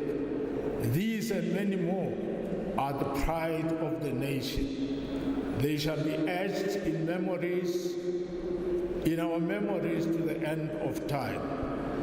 There are thousands more surviving comrades who continue to be an inspiration to us, and their names will surely inspire posterity. Even as our country experienced pervasive corruption of state capture, we did not see these comrades making headlines in the media. We shall eternally be grateful to them for upholding the integrity of our freedom struggle and the good name of the UDF. Now, through our determination and courageous struggles, we demonstrated amply that the people united were invincible then, now, and will still be so in the future. The combined nation state of emergency declared by P.W. Botha, the occupation by the soldiers and police of the Black Townships, and the deployment of death squads could not stop the tide of our sustained action that spent 10 years of the life of the UDF. It was simply too high for the regime to stop. and the organs of people's power and processes of self-empowerment through which street committees, internal democracy, and self-defense units represented concretely what we call the people's power. The power of the people in motion and united under the banner of UDF Unites, Apartheid Divides, created conditions that forced the regime to release political prisoners, the Rivonia trialists, and ultimately Nelson Mandela. The unbanning of individuals and the people's organizations were a direct result of the mass struggles waged by the affiliates of the UDF. The masses of our people, led and inspired by the UDF, forced the regime to agree to the calling of the Constitutional Assembly, the demand of the UDF and the liberation movement. The current world-acclaimed Constitution of the Republic of South Africa that was negotiated by the elected Constitutional Assembly was made possible by the sustained united mass struggles led by the UDF. We are proud that through our nation, our actions, resilience and tenacity, we demonstrated that freedom was possible in our lifetime.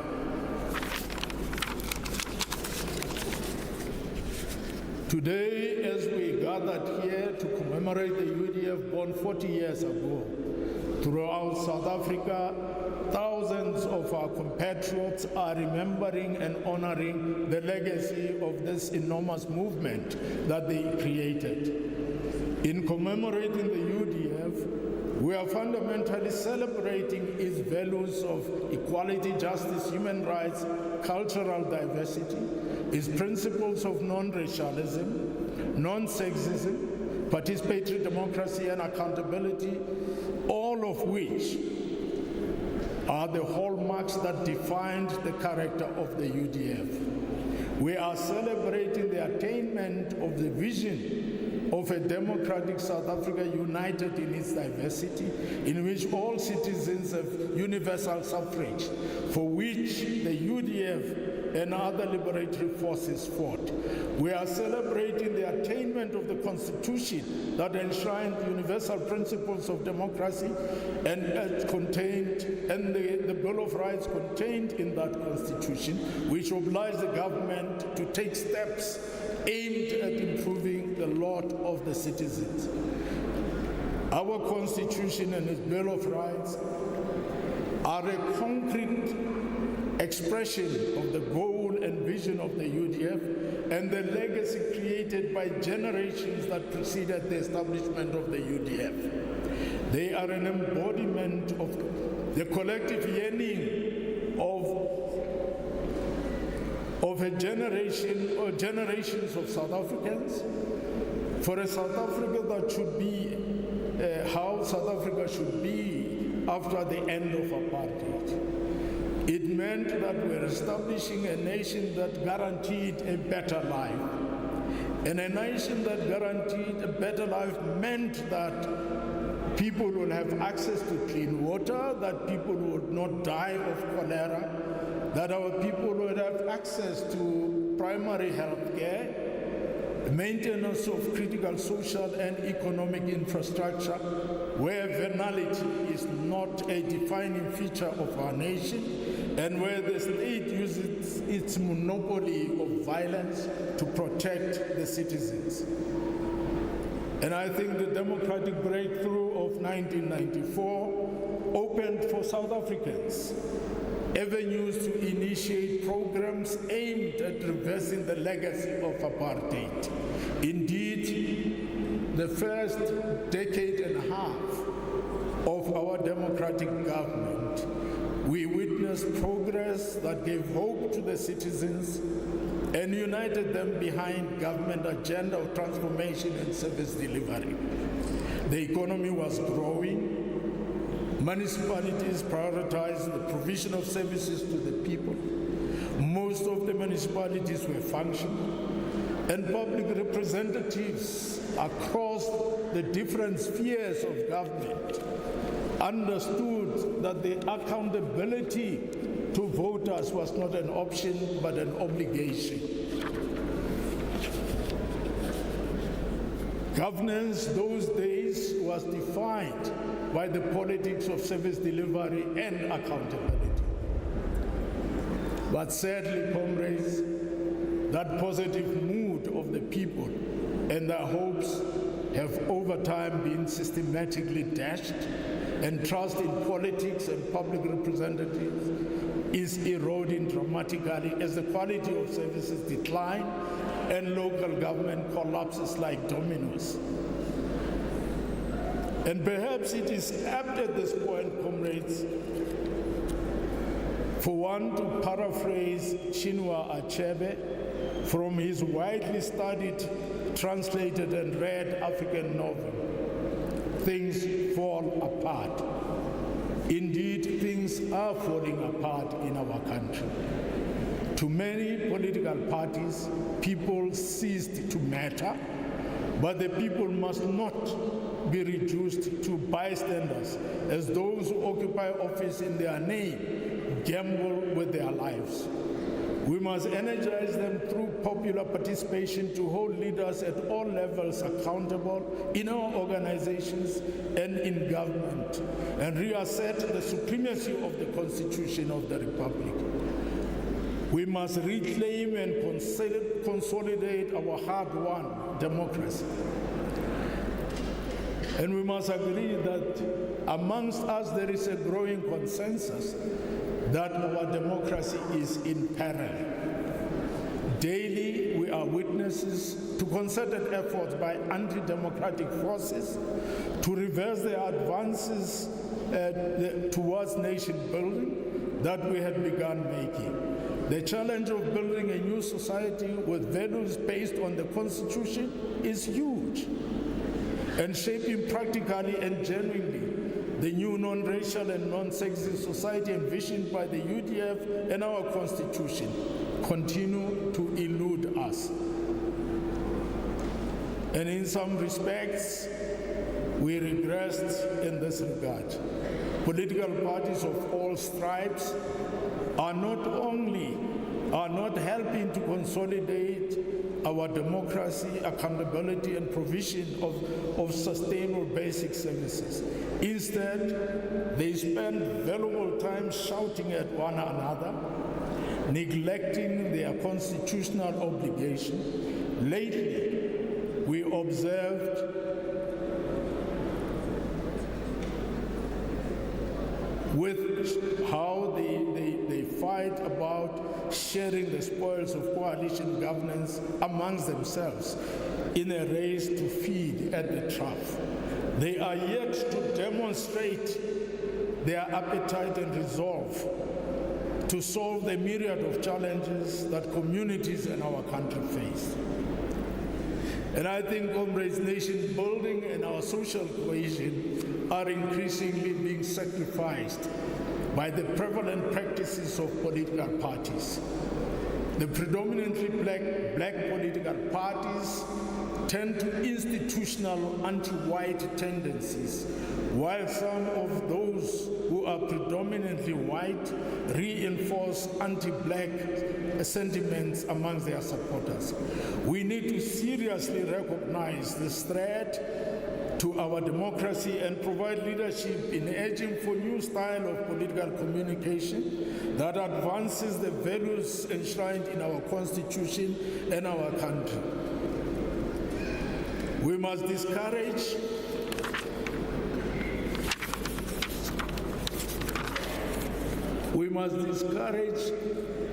the festering political rhetoric which imperils our values and the Constitution and its sustainability. The citizens, comrades, all of us now know, are upset because the principle of accountability is being neglected to the point of almost abandonment. They are upset because the country is moving in a negative direction, aimed by some political direction aided by some political parties.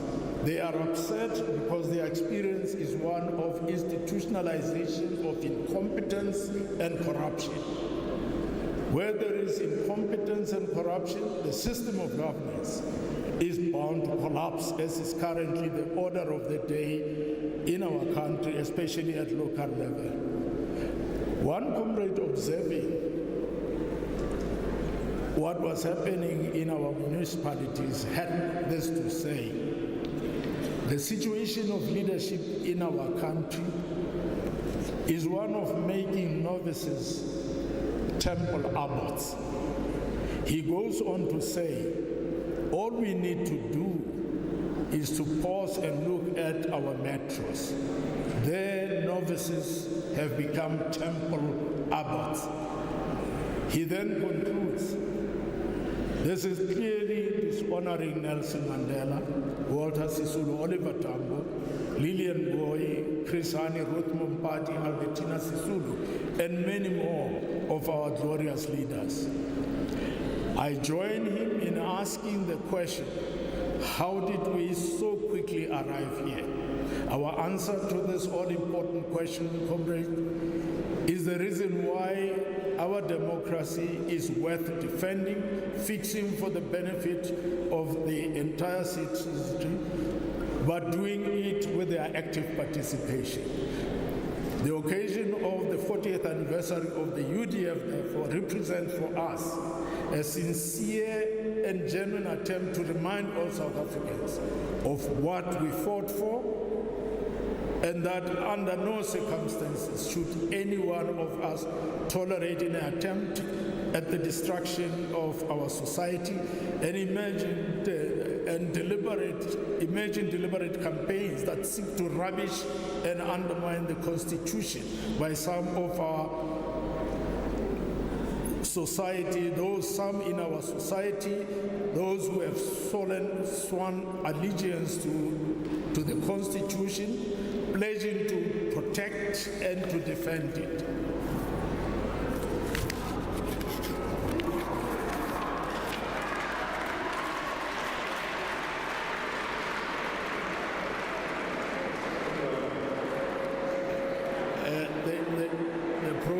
The program director is standing behind me.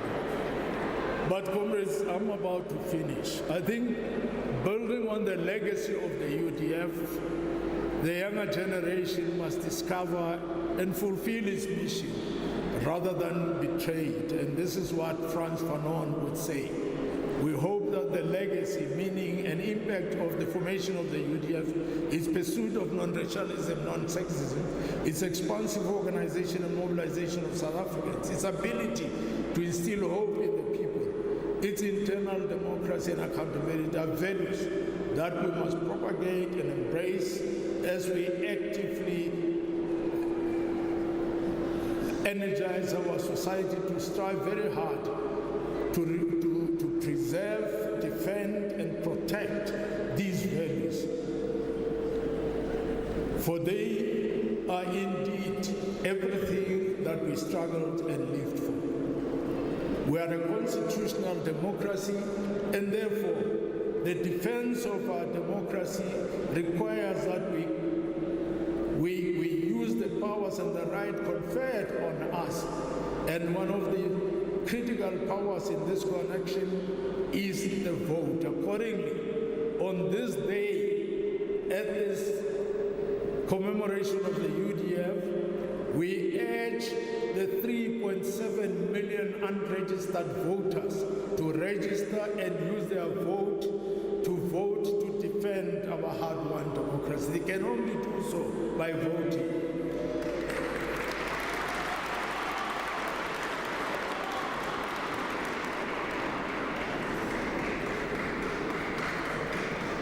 The theme of the anniversary of the UDF and the honoring of its great legacy must be practically implemented. And to this extent, and on this day, we call on all South Africans across the length and breadth of our country to engage actively with passion the issues that affect them in society. Communities and organizations organization to ensure tireless mobilization of the citizenry to be the true agents of change, transformation, and accountability. Citizens to get out of their passive armchairs, social media activism, and be prepared to work for change. Communities to take advantage of existing institutions of participatory democracy, such as school governing bodies, ward committees, community policing fora, to ensure order, discipline, and conditions conducive to teaching and learning. Communities to collectively hold the public representatives accountable. Activists to identify civil society and other organizations, support and strengthen them to become genuine organs of people's power.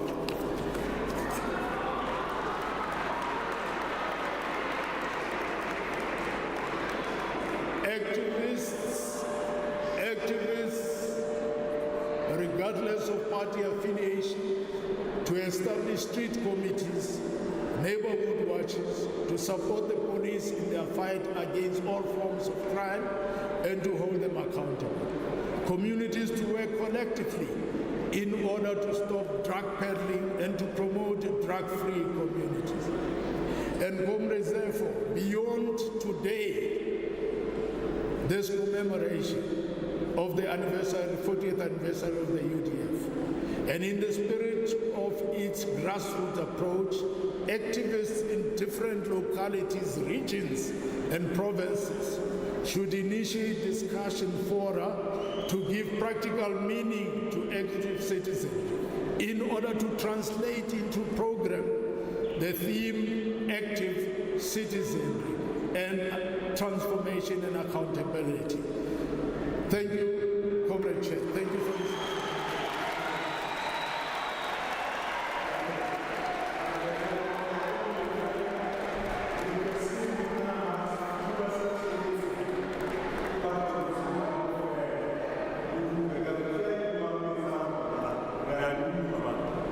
Now my pleasure, sir, is to welcome the President of the Republic of South Africa, Dr. Cyril Ramaphosa. Please be welcome, sir.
Long live the spirit of a uniting UDF, long live. Long live the spirit of a uniting UDF, long live. Forward with people's power, forward. Forward with active citizenry, forward. Forward. Amandla.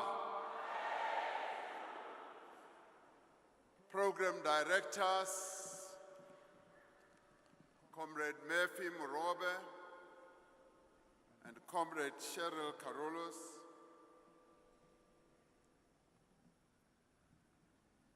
President Thabo Mbeki, former President of the Republic of South Africa and former President of the African National Congress, President Kgalema Motlanthe, former President of the Republic of South Africa and former Deputy President of the African National Congress, Mama Sophie de Bruyn, isitholandwe siaparangwe.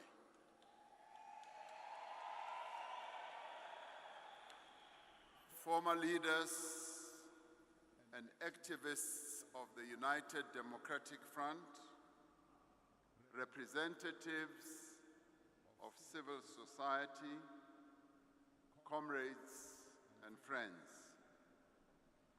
It's wonderful to be here. It's wonderful to see such a mosaic representation of the different peoples of our country.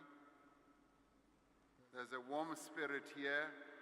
It's a wonderful spirit, and I applaud you for being here. It is indeed my distinct pleasure to be here today at the commemoration of the founding of a mighty organization, the United Democratic Front,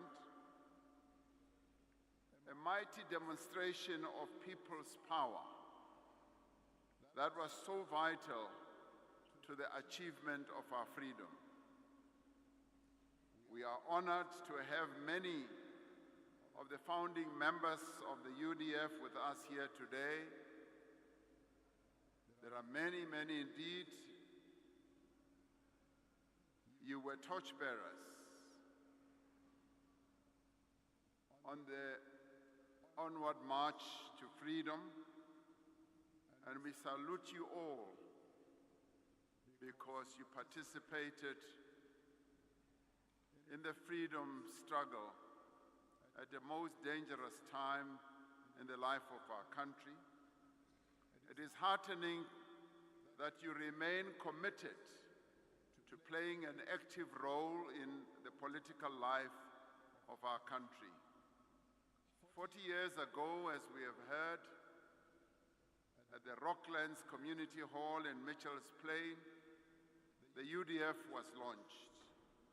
It was launched as a popular front to bolster the tide in the struggle against the great injustice of apartheid.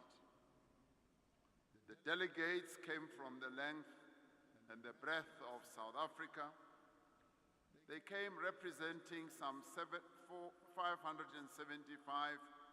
organizations made up from trade unions, student formations, the women's movement, faith-based organizations, anti-apartheid coalitions, community-based organizations, and many others, including sports organizations, taxi organizations, you name them, they were all there.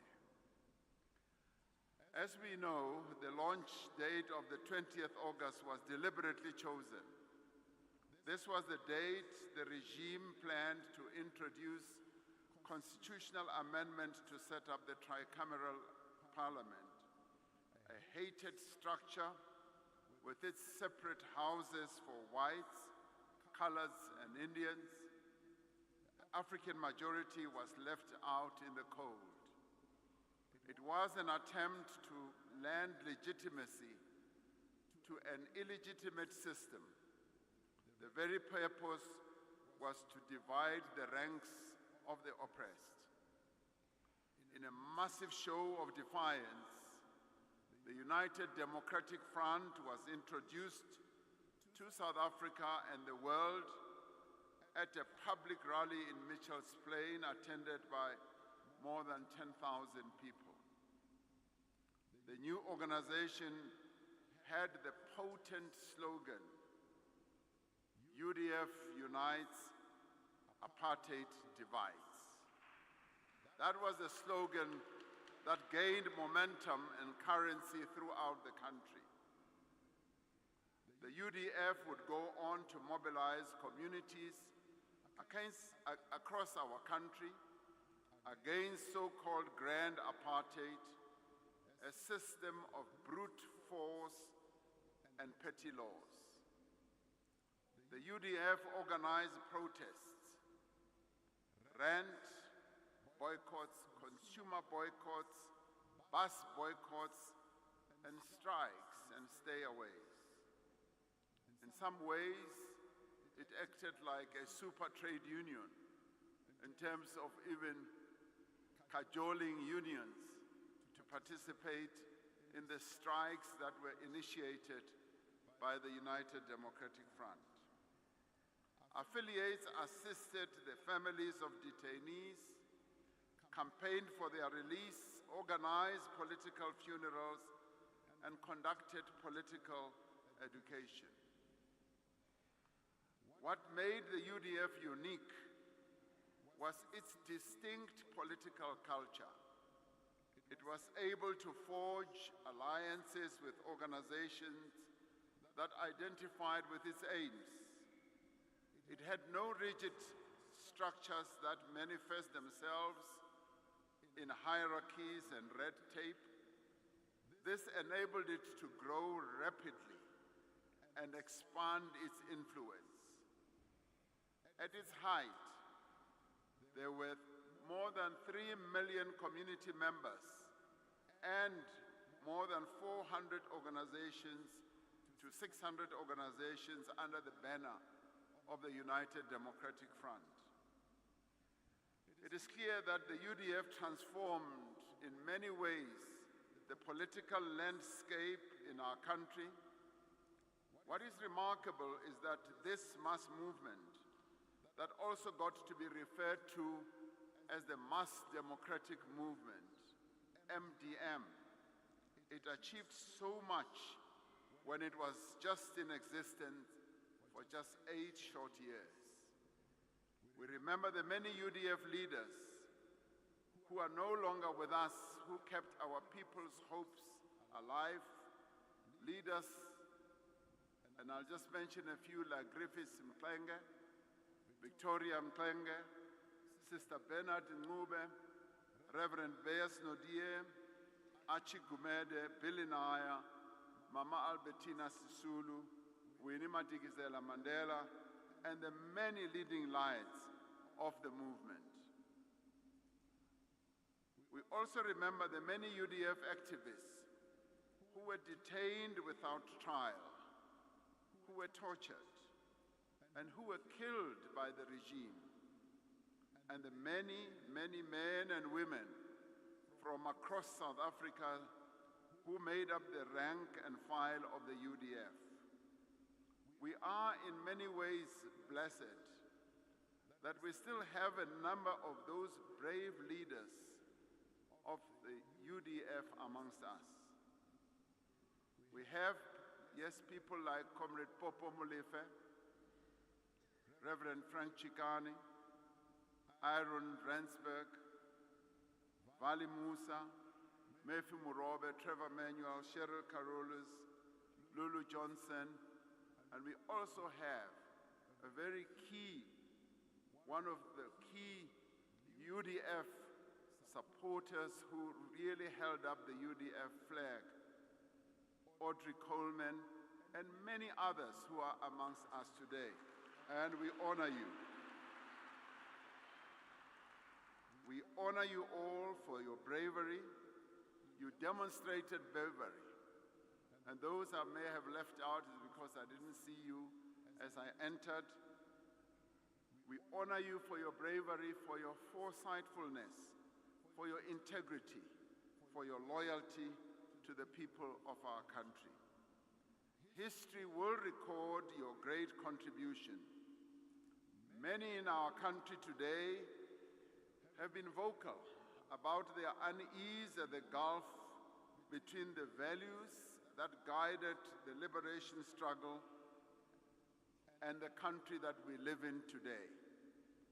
Many in our country, including some who are gathered here today, are disappointed that the non-racialism and the unity embodied by the United Democratic Front has been lost.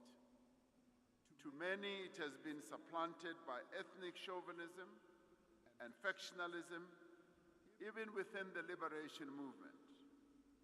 That is why, as the UDF at 40 call to action puts it, we have to recover the best traditions, the ethos, and the values of our democratic struggle.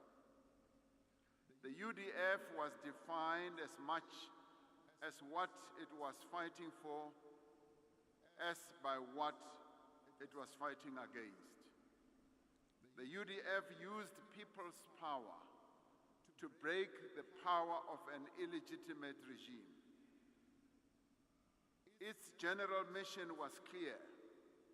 It was a grassroots movement of building up, of empowering people, of promoting personal agency, and of encouraging citizens to play an active role in their communities. For this and many reasons, characterizing the UDF solely as a mass protest movement would be a half story. And the lessons we can learn from the UDF experience cannot be confined to people taking to the streets. Of the many proud legacies of the UDF, a strong civil society is one of the most important ones. The culture of community engagement and activism was perfected during the UDF era. It is undeniable that civil society has flourished since 1994. This is a barometer of good health for a democracy. We have a free press, as Anton Harbour was confirming today as former editor of the Weekly Mail. People enjoy freedom of association and the right to protest. People's power is alive and well. We have seen it being harnessed to drive change. We saw it right at the beginning of our democracy when we drafted our constitution. The constitution that Comrade Popo Molefe spoke so well about was drafted by the people of our country. And that was in the true tradition of the groundwork that had been laid by our forebears when they met in 1955 to draft the Freedom Charter. The foreground that had also been laid by many other organizations, including the UDF, that focus more on citizen action or citizenry action, activism rather. In the late 90s, the activism of the Treatment Action Campaign and others for access to HIV treatment is a clear demonstration of what active citizenry means. In 2015, the hashtag Fees Must Fall student movement also laid the basis for dramatic changes to access to higher education. In 2018, the hashtag Total Shutdown Against Gender-Based Violence brought government and civil society together to develop a clear, united plan to tackle the scourge and the pandemic of gender-based violence. Now, a number of new laws have come into effect that give greater protection to survivors of gender-based violence and harsher sentences to perpetrators. The mass mobilization under the UDF umbrella in the 80s was to realize the aspirations of the Freedom Charter. Since the advent of democracy, we have worked actively to fulfill these aspirations and those of the Constitution that was inspired by the Freedom Charter. Equality before the law and human rights for all, expanded access to education and health care, land reform and restitution, an extensive social protection system, and workers' rights, including a national minimum wage which was clearly articulated in the Freedom Charter, are just some of the measurable gains we have registered. Even as we know that we still have much further to go, we should not diminish what has been achieved. As government, we have expressed our determination to leave no one behind, which is in keeping with the spirit of the great United Democratic Front.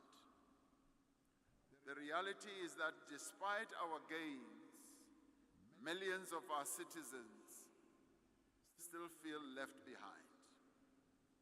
Many colored and Indian compatriots who were the backbone of the UDF feel excluded from our nation's political life and point to the underrepresentation in decision-making structures as evidence of this. Many white South Africans wrongly believe there is no place for them in South Africa today, and some have drifted towards Lager-style politics and a siege mentality. Women feel marginalized and unprotected as they are preyed upon in their homes, at schools, at places of higher learning, and even in places of worship. Young people, a third of our population, are feeling the cold winds of exclusion from opportunity.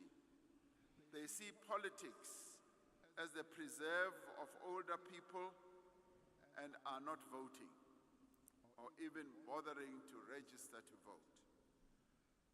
By far, those who feel most excluded and neglected are the urban and the rural poor, the unemployed and society's most vulnerable. We are alive to the reality that in a number of respects, the democratically elected government has fallen short of meeting the needs of the people of South Africa, much as it has done much to address many of their needs. Corruption, wasteful expenditure, and general malfeasance are the rot that must be excised before they completely reverse our democratic gains.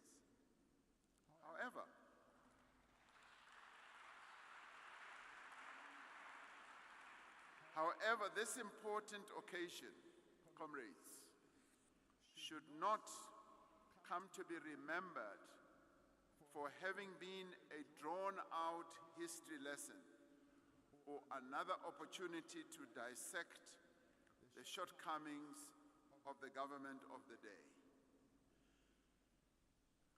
I was at a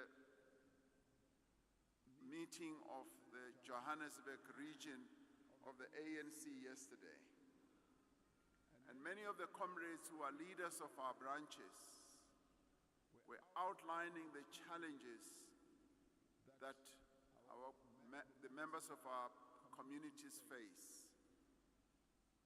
But one of them stood up and said, "Comrades, rather than use this moment as a lamentation session, let us come up with solutions.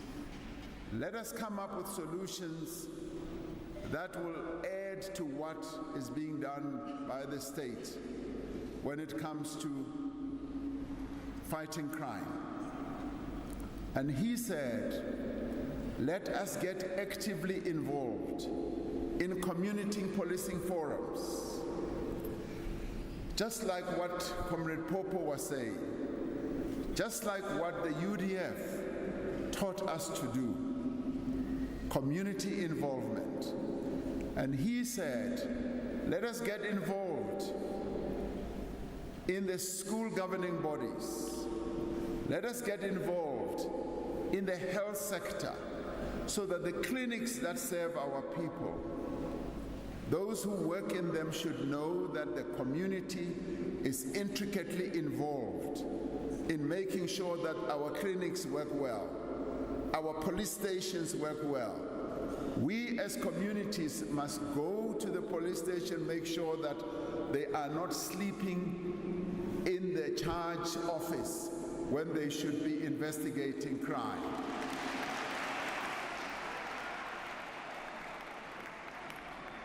I found that to be inspirational. I found that to be a comrade who was saying, of course we have many challenges. And I informed the meeting yesterday that I was coming to this commemoration of the 40th anniversary of the UDF. And I informed them that one of the lessons that we can draw from the UDF is community activism, community engagement, being proactive, finding solutions, crafting solutions so that our people can lead a better life. Let us remember this, because we should not use this opportunity just to dissect what the shortcomings are. We should use this opportunity to recall the activism that we were taught by the UDF, to recall the political culture that was imparted on all of us and future generations by those who gathered in 1955 to draft the Freedom Charter, by those who got involved in the 50s in the various boycotts led by Nelson Mandela, Walter Sisulu, Govan Mbeki, and many others.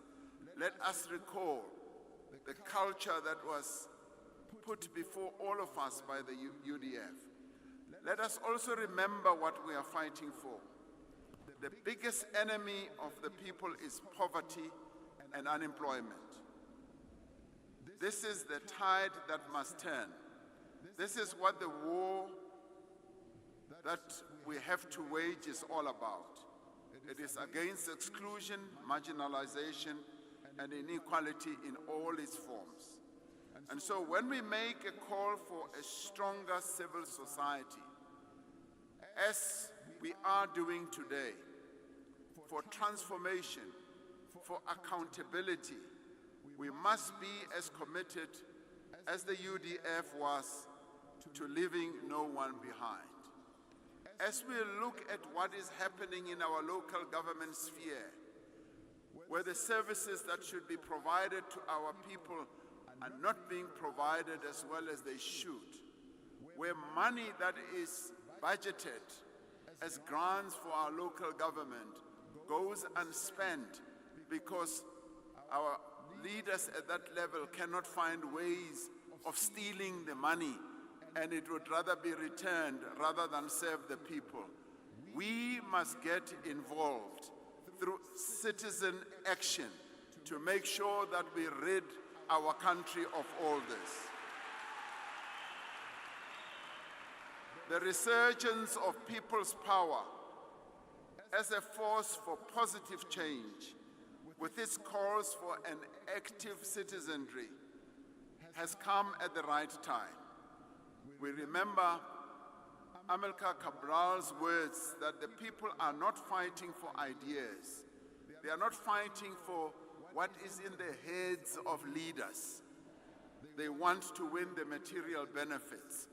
And it is these material benefits that we must ensure that our people get. What matters most to the people of South Africa is that they want a better life for themselves and their children. They want to lead lives of dignity, of security, and to have decent work. That is prominent in the minds of South Africans. Affording one's rent, putting food on the table, having running water and a decent sanitation, sending one's children to school, These are the bread and butter issues that the UDF was seized with, helping people to secure.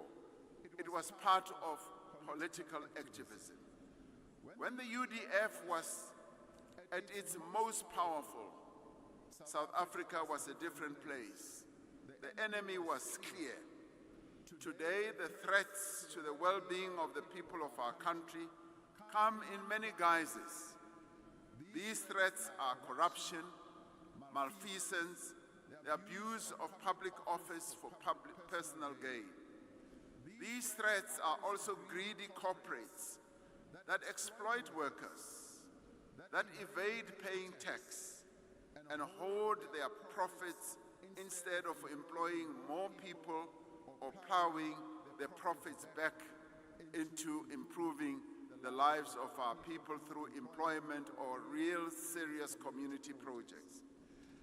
These threats include the gangsters and the criminal syndicates that are making life a living hell for our citizens, including on the Cape Flats, where the UDF was formed 40 years ago. These threats also include patriarchal attitudes, sexism, and misogyny that are fueling violence against women and children in our society today. They are immoral. These threats include immoral business practices that hurt the poor the most, practices like price gouging, the exploitation of tenants by landlords, illegal evictions, selling unsafe food, and predatory lending as well. They also include xenophobia, homophobia, tribalism, and all forms of chauvinism that are breeding fear, mistrust, and even stoking violence within and amongst our communities. And so when calls are made to reclaim our democracy, we cannot but be categorical about how we plan to go about doing this. It is encouraging to note that the very practical proposals made by the UDF at 40 on how to catalyze and activize the citizens of our country are very practical proposals. These include encouraging citizens to join community policing forums, as Comrade Popo Molefe was saying, to join school governing bodies, for young people to volunteer in communities, reviving sports and arts and culture clubs for young people in communities, and for stronger ward committees as well. This shows an understanding that the social ills in our country are complex, and that people's power must be directed to bring about change across society, and not just in our politics. Our politics have become very complex right now. There are all manner of political affiliations, moon screens, moon shots, and moon whatever, and so forth. Now, history does not demand of us another manifesto. And today, when we celebrate UDF at 40, we must not seek to draft a manifesto. We should not be setting up some steering committee or political superstructure. The UDF's place in history is assured, and it will forever be remembered, as is the leaders who led the UDF as well. What is demanded of us is that we go back to our communities, to listen to them, to encourage them, and to unite them as the UDF did.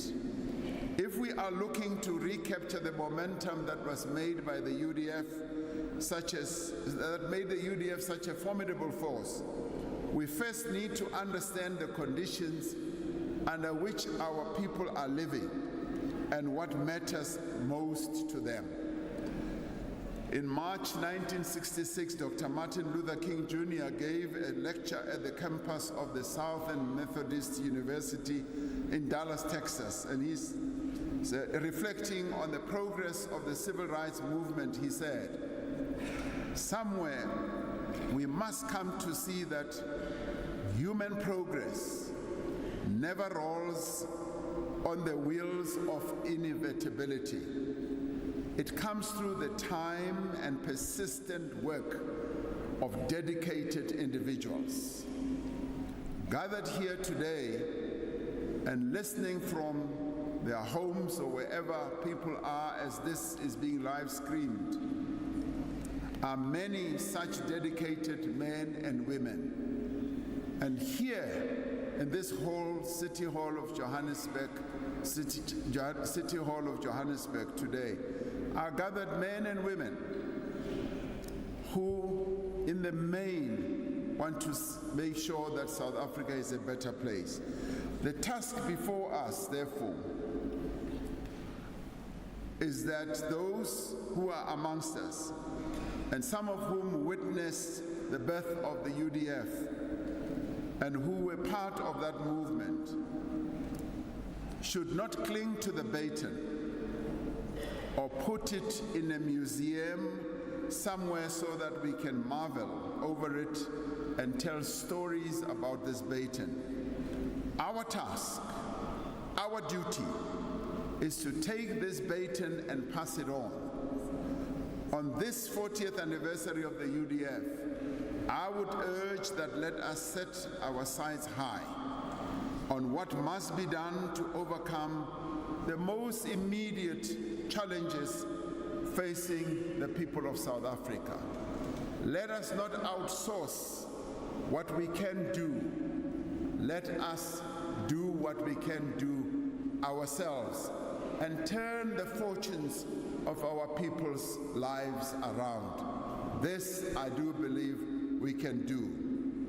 This, our democracy, is strong despite a number of attempts to weaken it. Yes, Comrade Popo, you are right. There have been many attempts to weaken our democracy. We went through unrest in 2021, and we've gone through a whole number of other iterations that have sought to turn back the tide of progress that we had registered. But democracy cannot build itself. It is up to us to do so. Let us build it up. Let us take forward this democracy through actively engaging, actively being committed. When we drafted the National Development Plan, of which Trevor Manuel was the chair, one of the central parts of the National Development Plan was active citizenry, where we said the only way we can really succeed as a nation is when the people of South Africa are actively involved. And comrades and friends, we all got actively involved when we buried apartheid. When we drafted our new constitution, we got involved, we put our views forward, we actively campaigned for the Bill of Rights in our constitution today.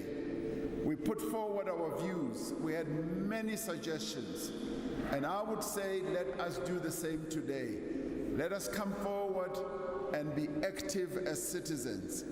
Let us define and drive a new generational mission that in the spirit of the mighty UDF unites, inspires, and leaves no one behind. I do believe that we are capable of doing this.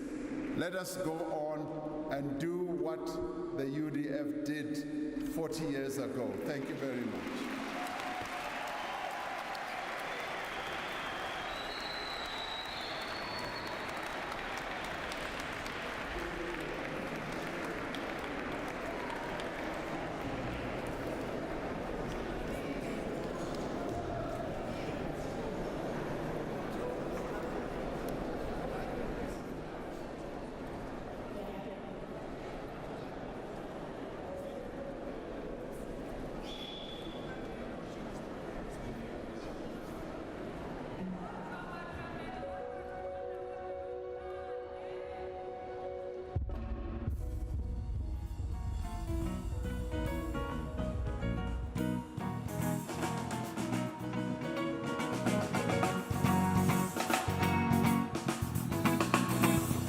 Break those barriers all over the world.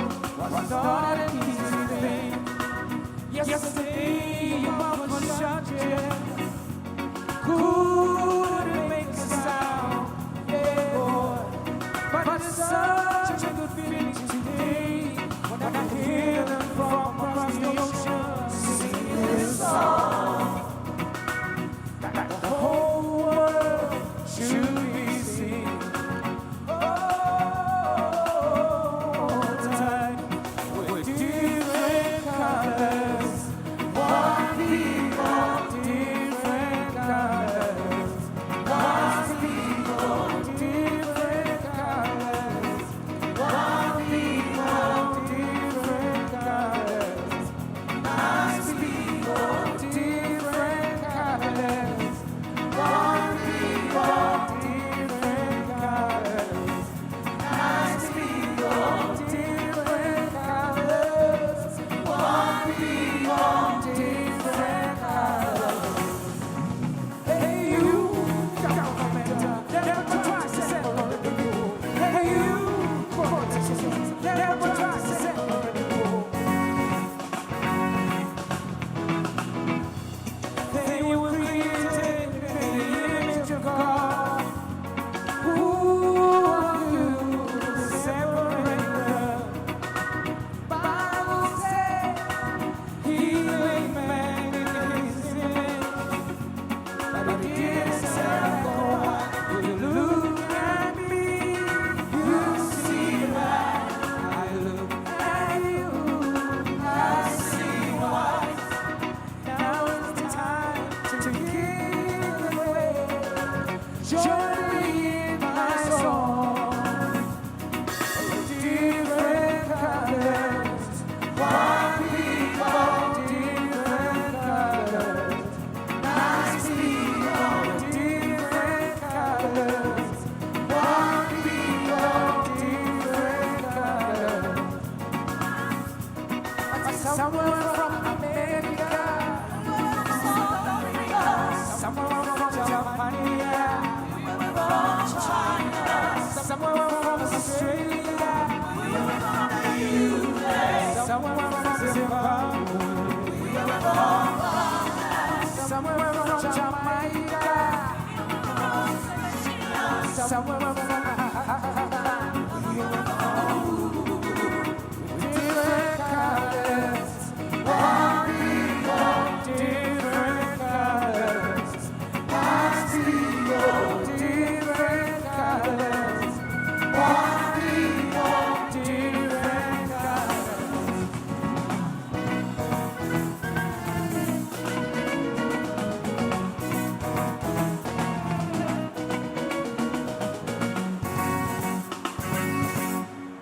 Thank you.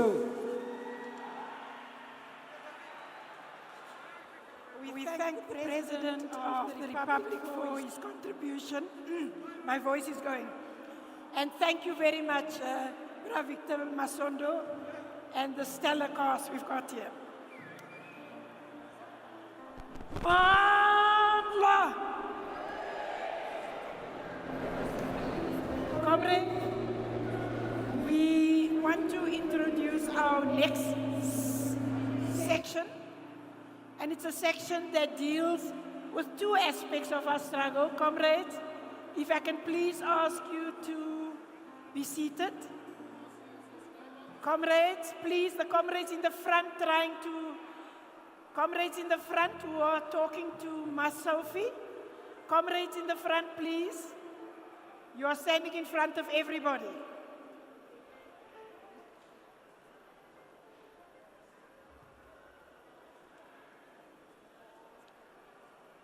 Please, comrades, just allow Auntie Sophie to have some dignity and sit down.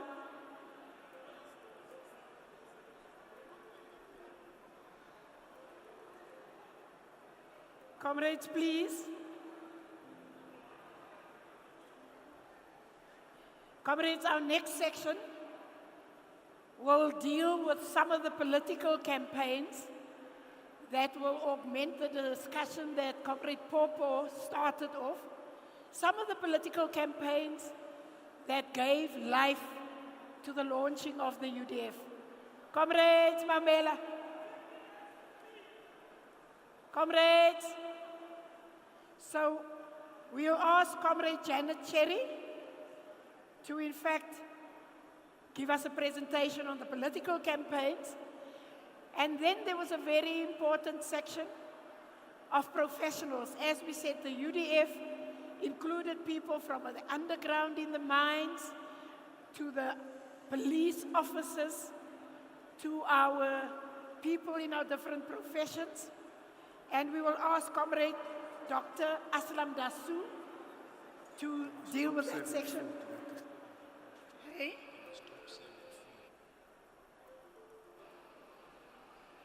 Okay, can we ask the comrades with the food, comrades who are serving the food, can we please ask you to stop doing that?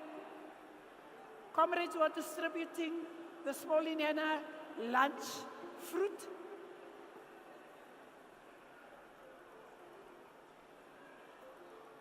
I think comrades' stomachs will survive for a few more minutes.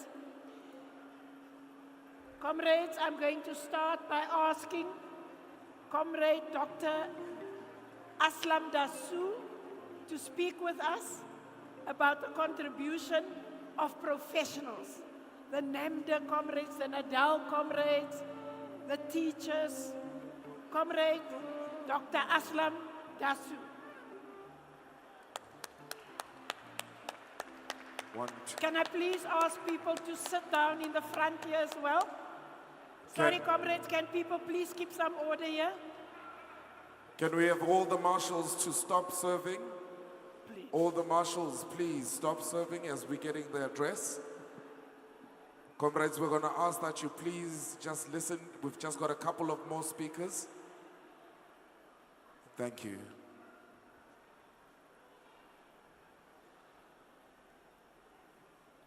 Amandla!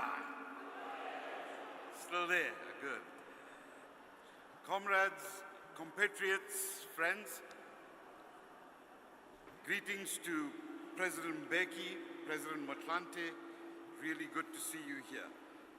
If you're still there, good. No, don't know. Okay.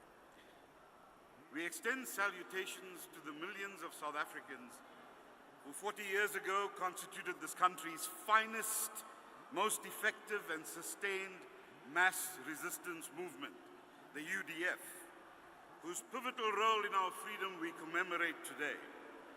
We express our gratitude to our venerable former leaders of the UDF, who fearlessly and selflessly lit a path for millions through the wasteland of oppression and division, many of whom there's a lot of noise here. There's a speaker on the podium.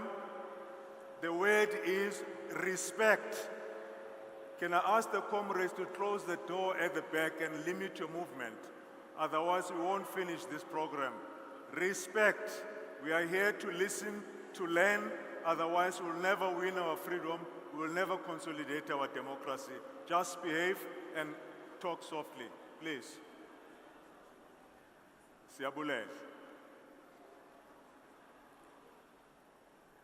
So we express our gratitude to our venerable former leaders of the UDF, who fearlessly and selflessly lit a path for millions through the wasteland of oppression and division, many of whom are with us today, and many who have worked so tirelessly and diligently to organize this wonderful event. We're humbled by the honor and the privilege to address you on the role of professionals then and now. It's no accident of history that the professional classes were enthusiastic participants in this fight for freedom. Apartheid offended all professional and ethical values, and the UDF swiftly mobilized our lawyers, our teachers, our academics, our nurses, our pharmacists, our doctors, our economists, and our engineers to unite and join with the masses of the people in an unstoppable push for freedom. Many paid dearly for their affiliation to the UDF and the mass democratic movement, some with their lives. We remember them Mthanges. We remember Neil Agate and David Webster and Bheki Mlangeni. The resistance exposed them to violent retribution, professional sanction, expulsion, detention, and worse, but they never faltered, strengthened by the knowledge their fight was just and shielded by the unifying embrace of the United Democratic Front.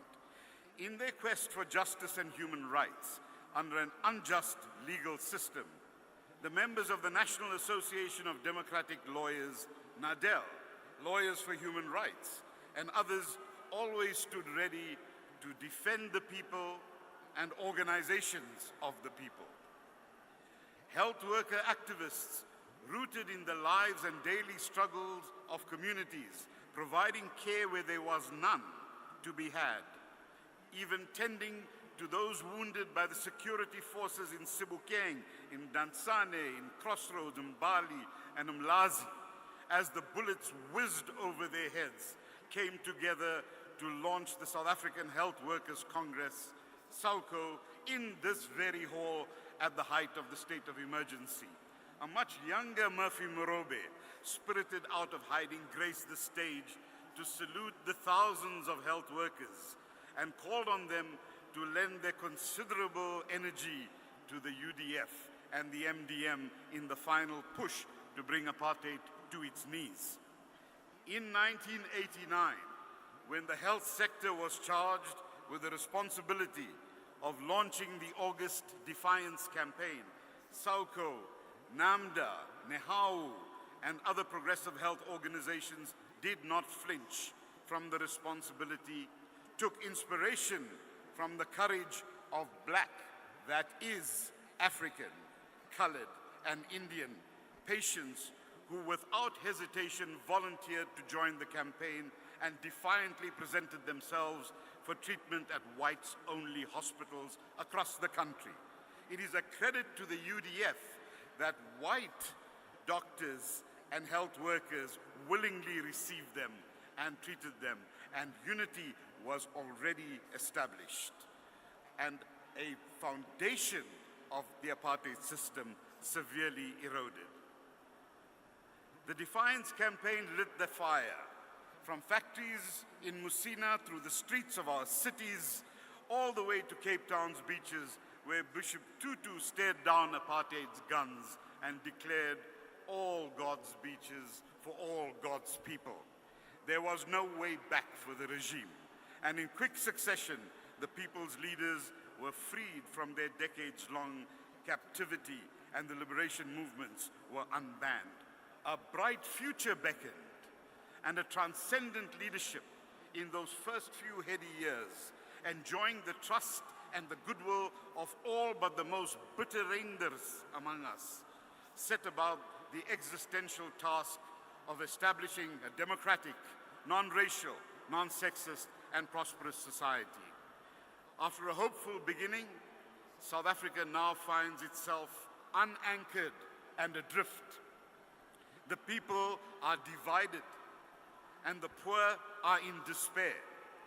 The governing elite of all stripes today channel populist and reactionary rhetoric and rail against the very constitutional democracy we all ushered in, has all but abandoned the profound uniting force of non-racialism, offering instead tribal chauvinism or the tepid shallowness of color blindness, fails to diminish sexist behavior and the unspeakable violence against women, and to empower women beyond mere rhetoric, and presides over the worst poverty and unemployment levels on record.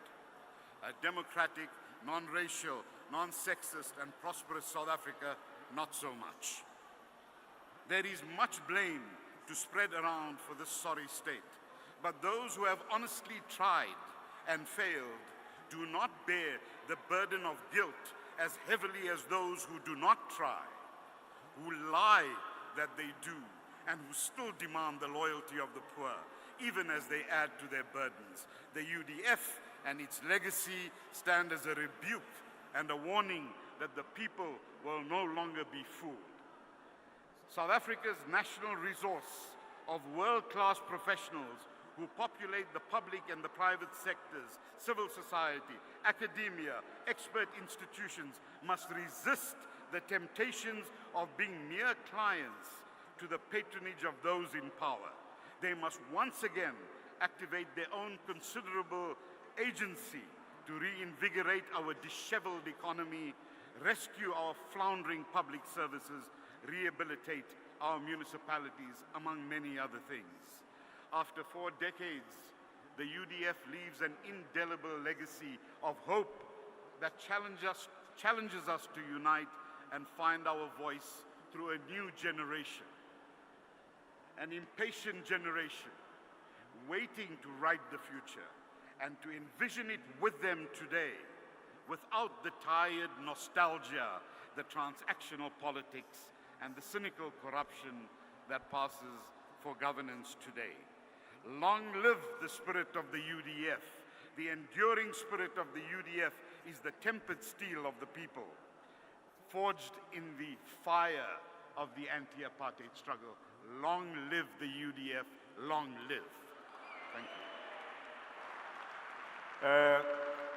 At the top there, please, if you want to talk, have a conversation with your friend, please go outside and not disrupt your speakers here. It's not acceptable. Okay, please. Stella Thule Simamelele. We'll all go home in time. We are almost at the end of the program. That's the most important part of where we are. I promise you to stick on time. Now you are making me not meet my target and your target for being respectful. Thank you. Now, the next session is a very important session. We have heard from the speakers who have gone before us. They told us that this path to freedom, this path is paved with the bones of our heroes who were killed in those struggles we have been involved in. This path is laid with the pains of many families who lost their loved ones through torture and being driven out of their country into exile. There were thousands of us who were detainees during the state of emergency from throughout the country. People were tortured, people were separated from their loved ones. This is a very important moment. It is for that reason that at this point, Kitloko Pantate Muruti, Atorlaitela Kerese, to honor the memory and the spirit of those who have passed. And for them, we will keep a moment of silence, because that is one of the most important things we as Africans in particular, we have a respect for our ancestors, those who have passed, especially those who died so that we can be free.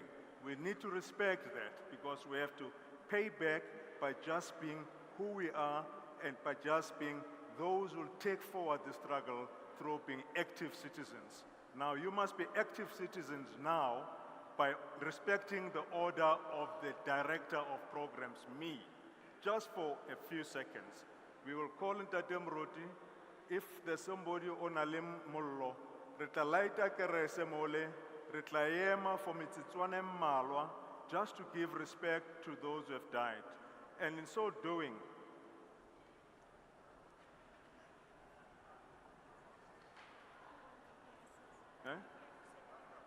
I'm coming there. And as we light this candle, the one thing about the UDF, those who remember that experience, we believed in non-racialism. South Africans came from all racial groups in this country to make this movement what it was. We want to bring it back. And the fact that with this moment, in respecting those who died, those who paid so much for us, there's one woman and her husband that I really want us to pay respect to. Our mothers, when they suffered pain, they had her shoulder and that of her husband. That is Audrey and Max Coleman, when they set up the Detainee Parents Support Committee. And that committee made sure that the pain that some of us were having in prison, they brought relief to our families. They made sure that the apartheid government would not have the last word, because they and those who were part of the DPSC were active citizens, and they say they can't let the apartheid monster have its own way, and they will stand up and give support to those families. And that is about service. That is about people coming together to help each other. Audrey Coleman, we have great respect for what you've achieved. She's in her 90s and still standing and going strong. We are here to give her more encouragement. Thank you very much for all you've done. And may Max Coleman rest in peace. Can we have a Musical item. Okay. Band.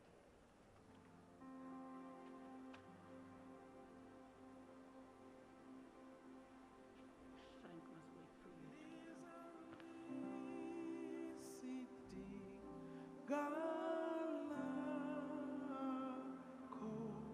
Tikoko siye nyanis zonke inkangaso gizizwe mazizuze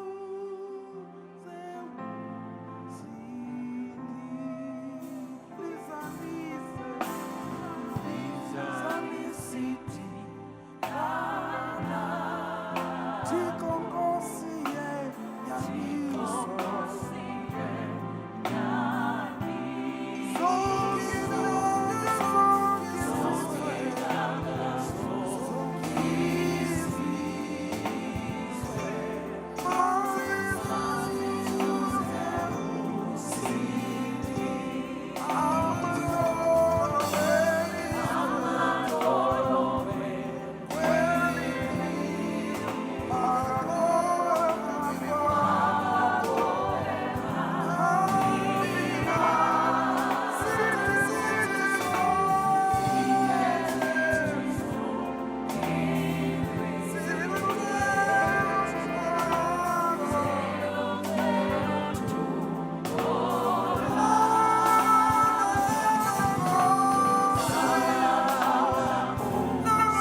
the young people, the youth.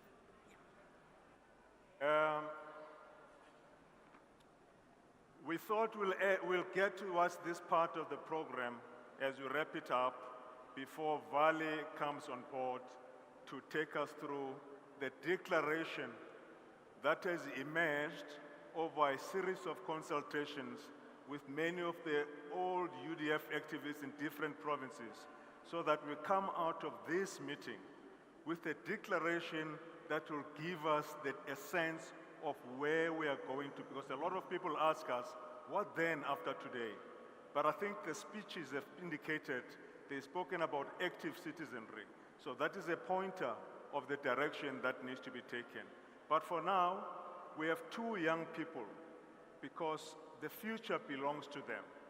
We have spoken, they need to have a weight in terms of their own perspective of active citizenry, in terms of the now and in terms of future perspective for young people in this country. I've got two speakers who will come. The first one is Zakira Vadi. Zakira, you're welcome.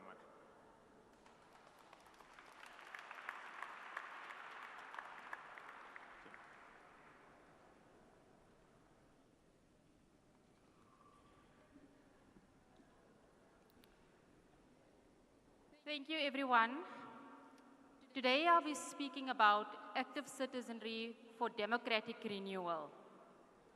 So in a few days' time, the Ahmed Kathrada Foundation and a few other organizations will be hosting a memorial meeting for Babita Deokaran.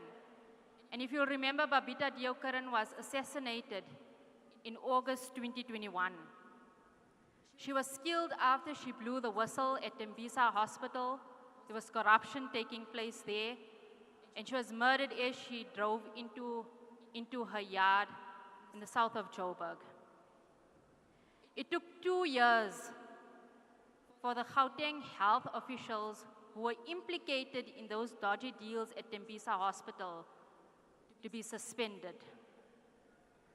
Today, as we celebrate the 40th anniversary of the UDF, and it has been themed around active citizenry with an emphasis on accountability and transparency, we must ask ourselves, what does this active citizenry really mean? If we look at just the case of Babita Deokaran, does it mean that next year when it's Mandela Day, we all need to go to Tembisa Hospital, paint the walls, and feel good about ourselves? Is that what active citizenry means? Or does it mean that in these last 2 years, all of us here should have been every week outside that hospital, demanding that those officials implicated do not gain entry into that hospital?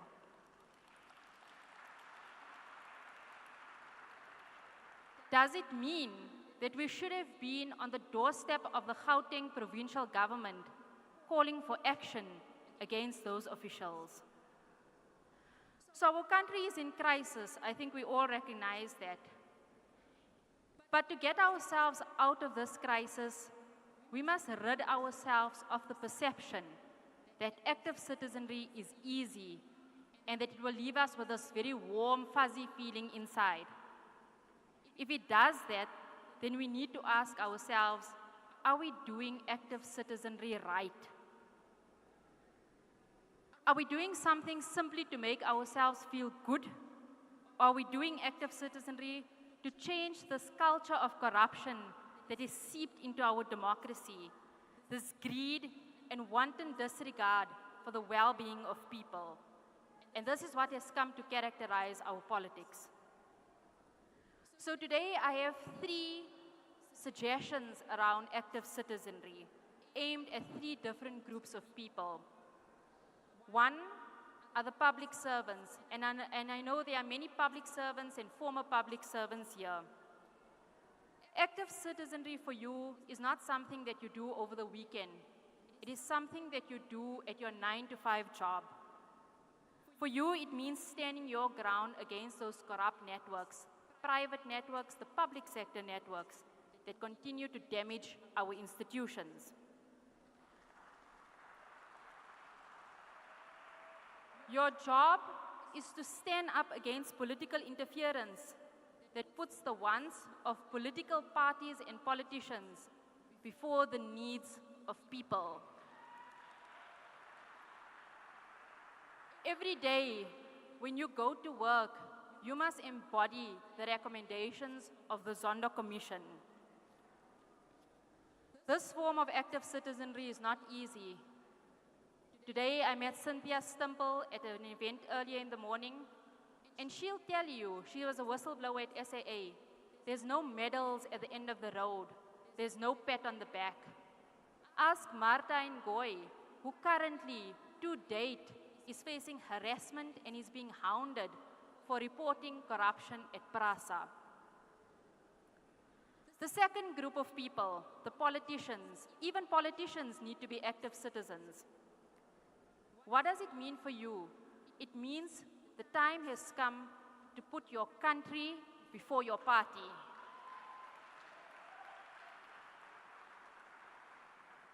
Very practically, what does it mean? It means that you must isolate your friends and colleagues who are implicated in the Zondo report. All of us here need to change the notion of what we call a comrade. These may have been people who we fought with, people here have fought with in the trenches against apartheid. But today, in democratic South Africa, those who steal from the public purse have sold out our democracy. They have taken the bread off the table of the poorest in our country, and such people can no longer be called comrades. Active citizenry for the politician means speaking out against attempts to undermine and reverse the Political Party Funding Act.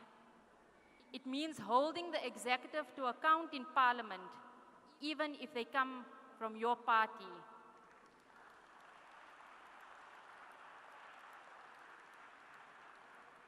Active citizenry is not going to get you a seat at the popular table, because it means calling out your colleagues who use public platforms to demean journalists, civil society activists, and opposition party members who ask the hard questions. Active citizenry means not undermining the stability of our municipalities just because you want the mayor to be from your own party.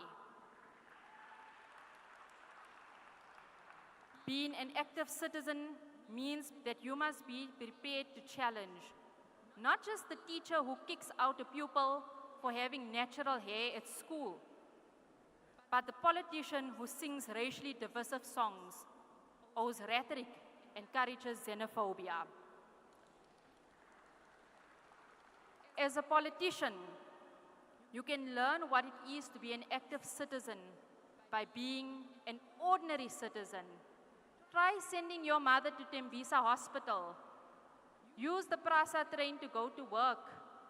Try and queue up at the post office only to find out that the systems are offline. When you do this, you will know what it is to be an active citizen. Now lastly, the third group of people, the ordinary citizen, the ordinary organization. It's all good and well to be handing out grocery items and blankets, but we must distinguish between charity and active citizenry. We must distinguish between holding people to account and doing their jobs for them. So, when you have a pothole outside your house, it's not your job to collect money in your community, buy a bag of cement and fill that pothole.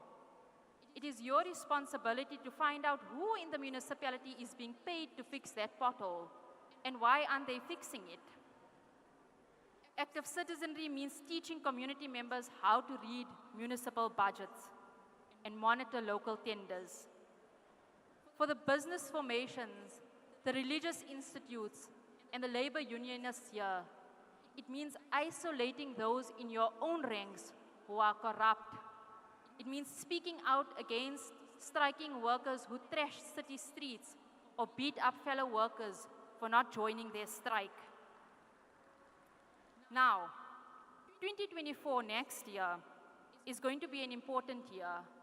It's 30 years of democracy, it's 40 years since the tricameral elections, and 40 years since the Vaal uprisings. We must make sure this year is a turning point in our democracy. And our call is defend our democracy, is that 2024 must be proclaimed the year of the active citizen.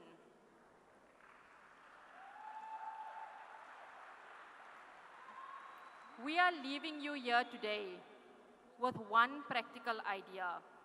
So leading up to 2024, together with other organizations, we are conducting a national campaign. So we'll be going province to province, and we'll be asking you and your organization to register as an election observer. In this way, the 2024 elections, which will be highly contested, you can play a role as an ordinary citizen in observing that election and ensuring that it is free and fair. And we hope that all of us here today, all of those who are celebrating the UDF 40 in different parts of the country, will join us for this campaign. So today, active citizenry needs to draw the fervor, the life, the vibrancy of the UDF years, but it must recognize that the enemy has changed. We need to take inspiration for the hopeful years of the 1990s, but realize that renewed hope doesn't lie in naive and simplistic understandings of what active citizenry means.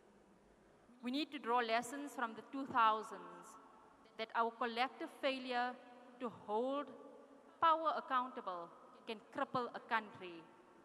And lastly, in this last decade, it has taught us that active citizenry, as it ought to be done, presents us with one last chance to reclaim, rescue, and renew our democracy. Thank you.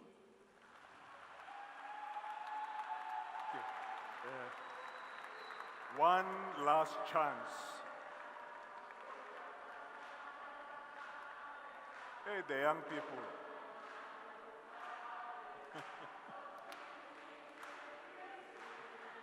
That you can.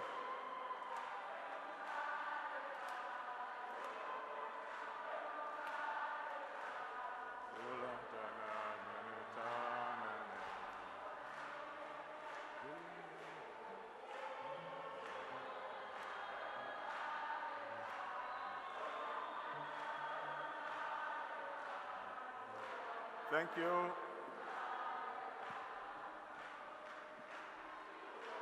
Ibope.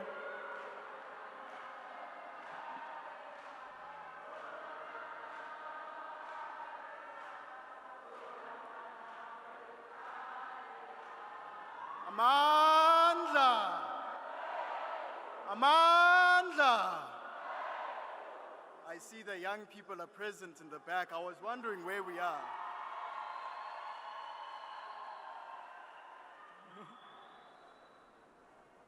You know, when they asked me to speak, I said, "Are you sure about that?"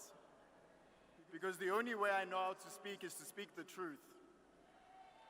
And when I was brought here, I told myself I need to speak truth to those who I think at times have forgotten the truth of our country. So I hope you bear with me as much as possible.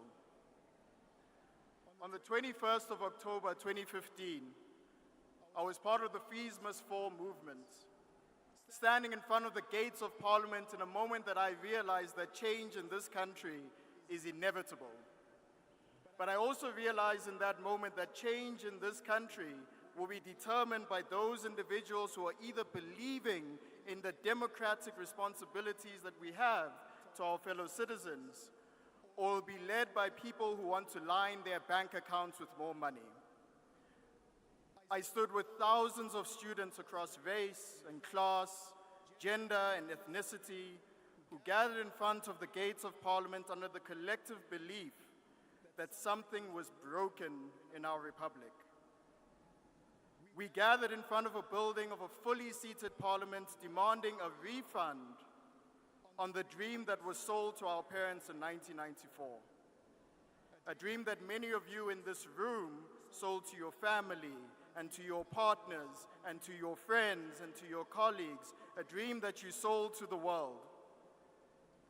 A dream of a democratic South Africa that was characterized by non-racialism and non-sexism.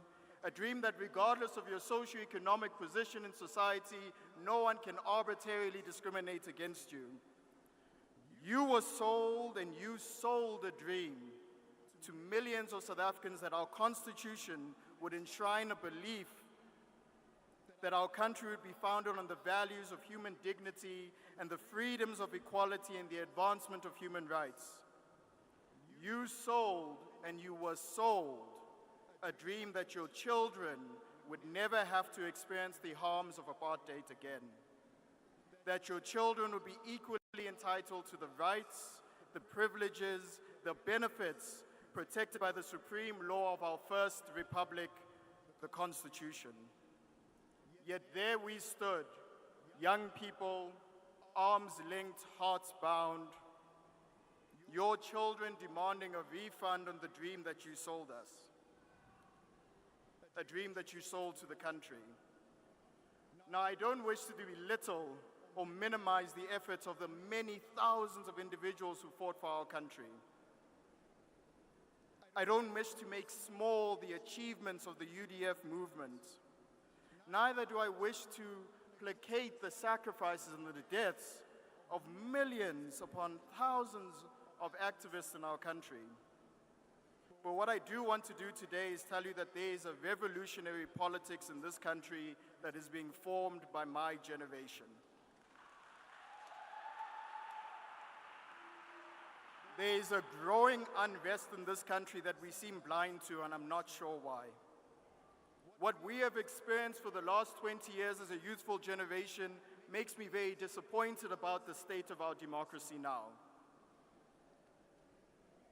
Nothing has fundamentally changed. We still live in a country where if you are born in poverty, you will die in poverty. We are still in a country where I was told, back in 1999, I was told that we are the most unequal country in the world. I now lecture at WITS, and I tell my students at WITS that we are still the most unequal country in the world. But I am told that I must be proud of the achievements. We have manufactured a lost generation in our country. We live in a country where a young person, if you're a young woman, we have normalized the idea that you can be raped any day. We have normalized the idea of Afrophobic violence in our streets. We have normalized the idea that if you're a foreigner, your biggest crime in society is being a foreigner, and therefore you should be punished for it. We live in a country where the expansion, and this is a success, the expansion of social protection, the expansion of access to housing, to education, to healthcare has been a success, yet it hasn't even come close to denting intergenerational and cyclical inequality. We haven't even come close to dealing with the perverse systems of poverty that exist in our society. We live in a country where 2/3 of black children live underneath the poverty line, yet only 2% of white children do the same. We live in a country that if you are white, or you're amongst the business elites, or you're amongst the political elites, your father works in parliament, your father owns a business, that somehow you are born free. But if you are not born into a certain family, you are born into bondage. Trapped in the system of democracy that doesn't give you freedom. I am of the firm belief that if we were to place our constitution, our political representatives and the leaders and those in economic power in front of a court of 6 million young South Africans who are not employed, not in education, not in any form of training, that court of 6 million young people will find them all guilty of creating this lost generation. There is a revolutionary change that is beckoning in this country, and a growing revolutionary change is being precipitated by the realization that even though my generation has never experienced apartheid, democratic South Africa bears an eerie resemblance with it. On August 20th, 1983, many of you gathered in the Rocklands Community Centre in Mitchell's Plain in response to the atrocities perpetuated against you. My father, who's in the room today, declared on that day that this would be a turning point in the struggle for freedom. So I am hoping that today, that those who've gathered in this room have done so under the similar belief and spirit that your active citizenry for change in this country will be reflective of the moment of 1983 and the moment of 1985, and will not reflect the moment of 1991.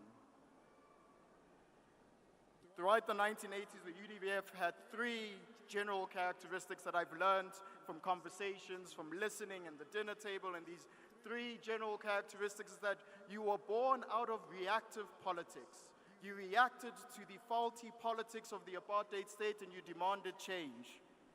You organized in your thousands and in your hundreds, and you made the regime despise you. You made them feel anger towards you because you were demanding for human dignity. And out of that mobilization, you then entrenched the belief of community struggle. You realized that without returning to your communities, that the struggle would be non-existent. You wanted to transform mass mobilization that was the result of your reactive politics in communities in order to form active citizens, to inspire active participation in the struggle. You sought to move from protest to challenge. You sought to move from mobilization to organization. For you in the room, community struggle was meant to signify a return to people's power. The effort that many of you in this room made in the early years of the UDF led to its final characteristic. You made the country ungovernable. And it seems to me at times that we forget that aspect of the UDF. You realize that the center can't hold. You realize that the status quo was no longer adhering to the logic of a democratic country. You sought to force change and you evolved from reactive politics to community struggle, and eventually you adopted the notion of ungovernability. So the question I must ask you today is whether you're willing to do the same again, or whether you will choose to make the same decision in 2023 that you made in 1991. To unite underneath the banner of the ANC or any ruling party in order to seek for some sort of elite compact, I think this is a strategic and categorical mistake. Your current proposed approach to active citizenry is based on the logic that you can hold political officials accountable for their actions. You assume that politicians in this country respect the views of citizens. It is based on the assumption that our public participation mechanisms create incentives for politicians and public representatives to function for the people instead of their political party.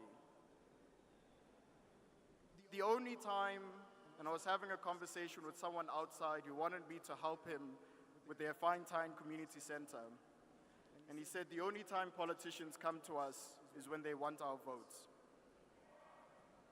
Now, the first time I heard that phrase was when I was in primary school. The fact that I am still hearing that phrase 20 years later poses serious questions about our democracy.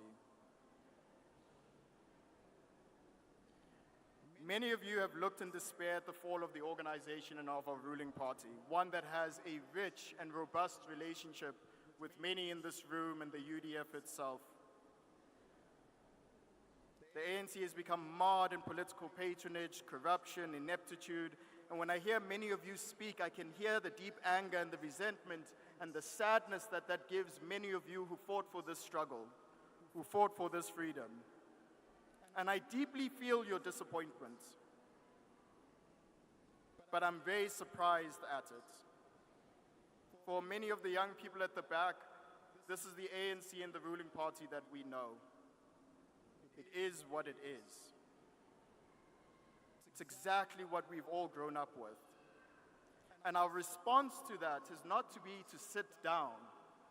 Our response as young people in this country was to make this country the protest capital of the world. And we seem to forget that every single day there are young people who are protesting for human dignity. Every single day there's people protesting and leaving their homes saying that there's something fundamentally wrong with this country. Yet we continue as if that's not happening. Our protests are about rejecting the status quo, and our protests are about reclaiming what it means to be a South African and reclaiming the idea of a democratic South Africa. As we speak here today, many of you wish to use the current political system and its mechanisms of public participation to change the country. I'm here to tell you that will probably not work. Outside of democratic elections, public participation in our country is incongruent with the political culture of many of our political organizations across the board. They're receptive to internal squabbles rather than fixing the water crisis in Hammanskraal. They're receptive to political squabbles rather than asking the question, and I call a spade, that our country has been having rolling blackouts since 2007, every single year. We live in a country that if you go to certain schools, you will succeed in life, but if you go to other schools, you will remain stuck in your position. That your access to a private school, or if you speak with my IEB accent, therefore you must be better, you're the good one. There's a need to change our politics in this country. And I agree with you in your concept document. You talk about the need to move away from armchair politics and move away from social media activism. But unfortunately, it seems, at least to me, that we're dangerously moving towards a politics of releasing statements or open letters that we share within WhatsApp groups of our colleagues, our comrades, our fellow stalwarts, as if a statement or speaking at an event somehow changes this country. So while your generation seems to be concerned with the efforts of pointing fingers and trying to figure out who do we lay blame to, my generation seeks to save what is left of this country that has been gutted and pillaged by the very same generation that brought it freedom. My generation no longer has the time to wait for the creation of an elite compact. It is increasingly clear that political power, whether it's through a majority government, whether it's through a coalition government, it is clear that political power in this country will not substantively change the legacy of colonialism, the legacy of apartheid, or the 30 years of ineptitude from the state. We're looking beyond trying to envision ourselves as some sort of blue-chip civil society. We are looking for alternative forms of political engagement. And in a similar way to the UDF, young people are now beginning to shift protest into challenge. We are seeking to shift mobilization into organization. So the question that I must pose to everyone in this room is, are you willing to embrace these politics and return the power to the people? Now, this question might make you feel nervous and might give you a sense of trepidation, but our country is slowly becoming ungovernable regardless of what we do. Its cracks are showing the creation of a lost generation has fast-tracked the inevitable outcome that this country will fall apart if we do nothing about it. You cannot create a generation whose only experience of a democratic South Africa is unemployment, inequality, poverty, and gender-based violence, and then expect us, when you figure out how to hold politicians accountable, to be standing by your side saying we're ready to fight alongside with you. It doesn't work that way. Now, I am my father's son. I would never call on for some sort of violent revolt. In a country where police are capable of killing 34 mine workers on a hilltop in the Northwest Province, in a country where activists such as Andres Tatani are shot for demanding for service delivery, in a country where fellow Fees Must Fall activists are shot 9 times in the back at point-blank range by the same police who want to protect us, I would never wish to have a violent revolution of any sort. We live in a country where certain political parties feel very comfortable with the idea that we can sing songs about violence against white Afrikaners underneath the guise of it's of historical and cultural significance. We live in a country where not a single female will think about whether today is the day where they will be raped every single 3 hours. A country where political assassination has become the norm of our society. Violent revolt would be a catastrophe in this country. My call to make us more ungovernable is not to call for revolution, but an ungovernability in the status quo of political consciousness. A revolution in the way that we think about what politics means in a democratic South Africa in 2023. A complete reassessment of our political system. A complete reinterrogation of our electoral system. Asking questions of what is money and politics in this country. Asking the questions of how can we have this notion of monopoly capital and state capture existing in the same breath in our national discourse, yet no one goes to jail for it. We need to ask ourselves what it will seriously take for us to make this country better. It is not enough to just go back to our communities. Our communities are already demanding change. They know what they need to do. Our need is for you to go into communities and lend your political voice, to lend your social capital, and to lend your economic capital to the work that young people are already doing in their communities. Today I'm asking you for one last time to think about that moment in 1983 and remind yourself that your story is not yet done. I'm asking everyone in this room to do it one last time for this country. Don't just create your own movement or declaration to hang on your walls.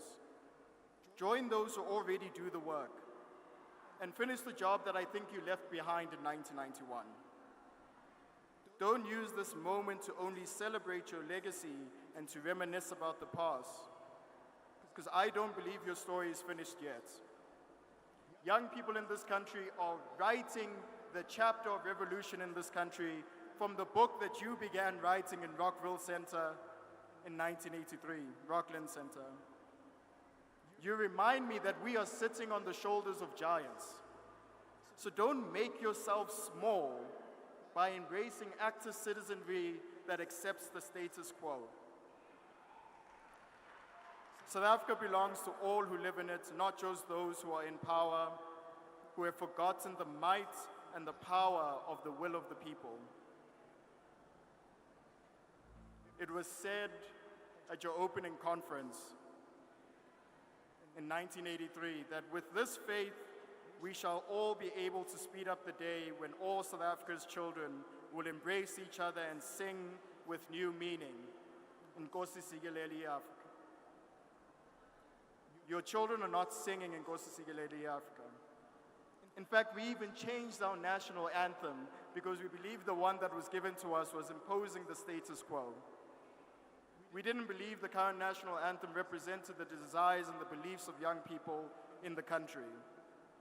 It reminded us that we are the lost generation.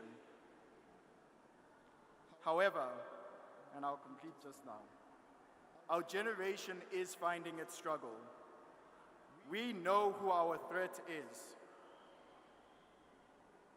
We know that our threat lies with the friends who sit in parliament and smile and we say we are changing the country, but do nothing about it. That is our threat.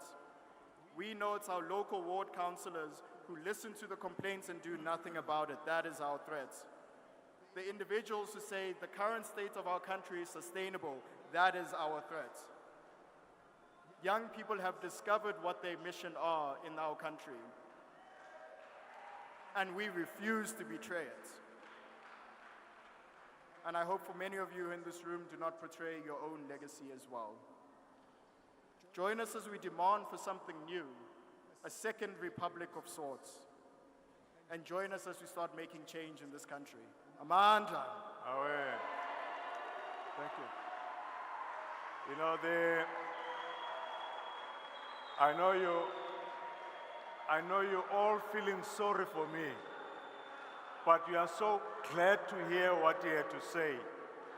There is so much the young people can teach us, and he's one of those, and Zakira, who are the ones who are the torch bearers of where we are going to. Our job is to make sure that we don't hog the highway, allow young people to express, and we are glad for that. Thank you very much. I'm going to call Comrade Vali Musa to come to the fore now to take us through the declaration. There is a path that this declaration will take after today, where we'll have excursions in different provinces to engage further in what the declaration says, in fact directs us to. And it has been gathered after consultations with various colleagues across the provinces in South Africa. Ntatemos.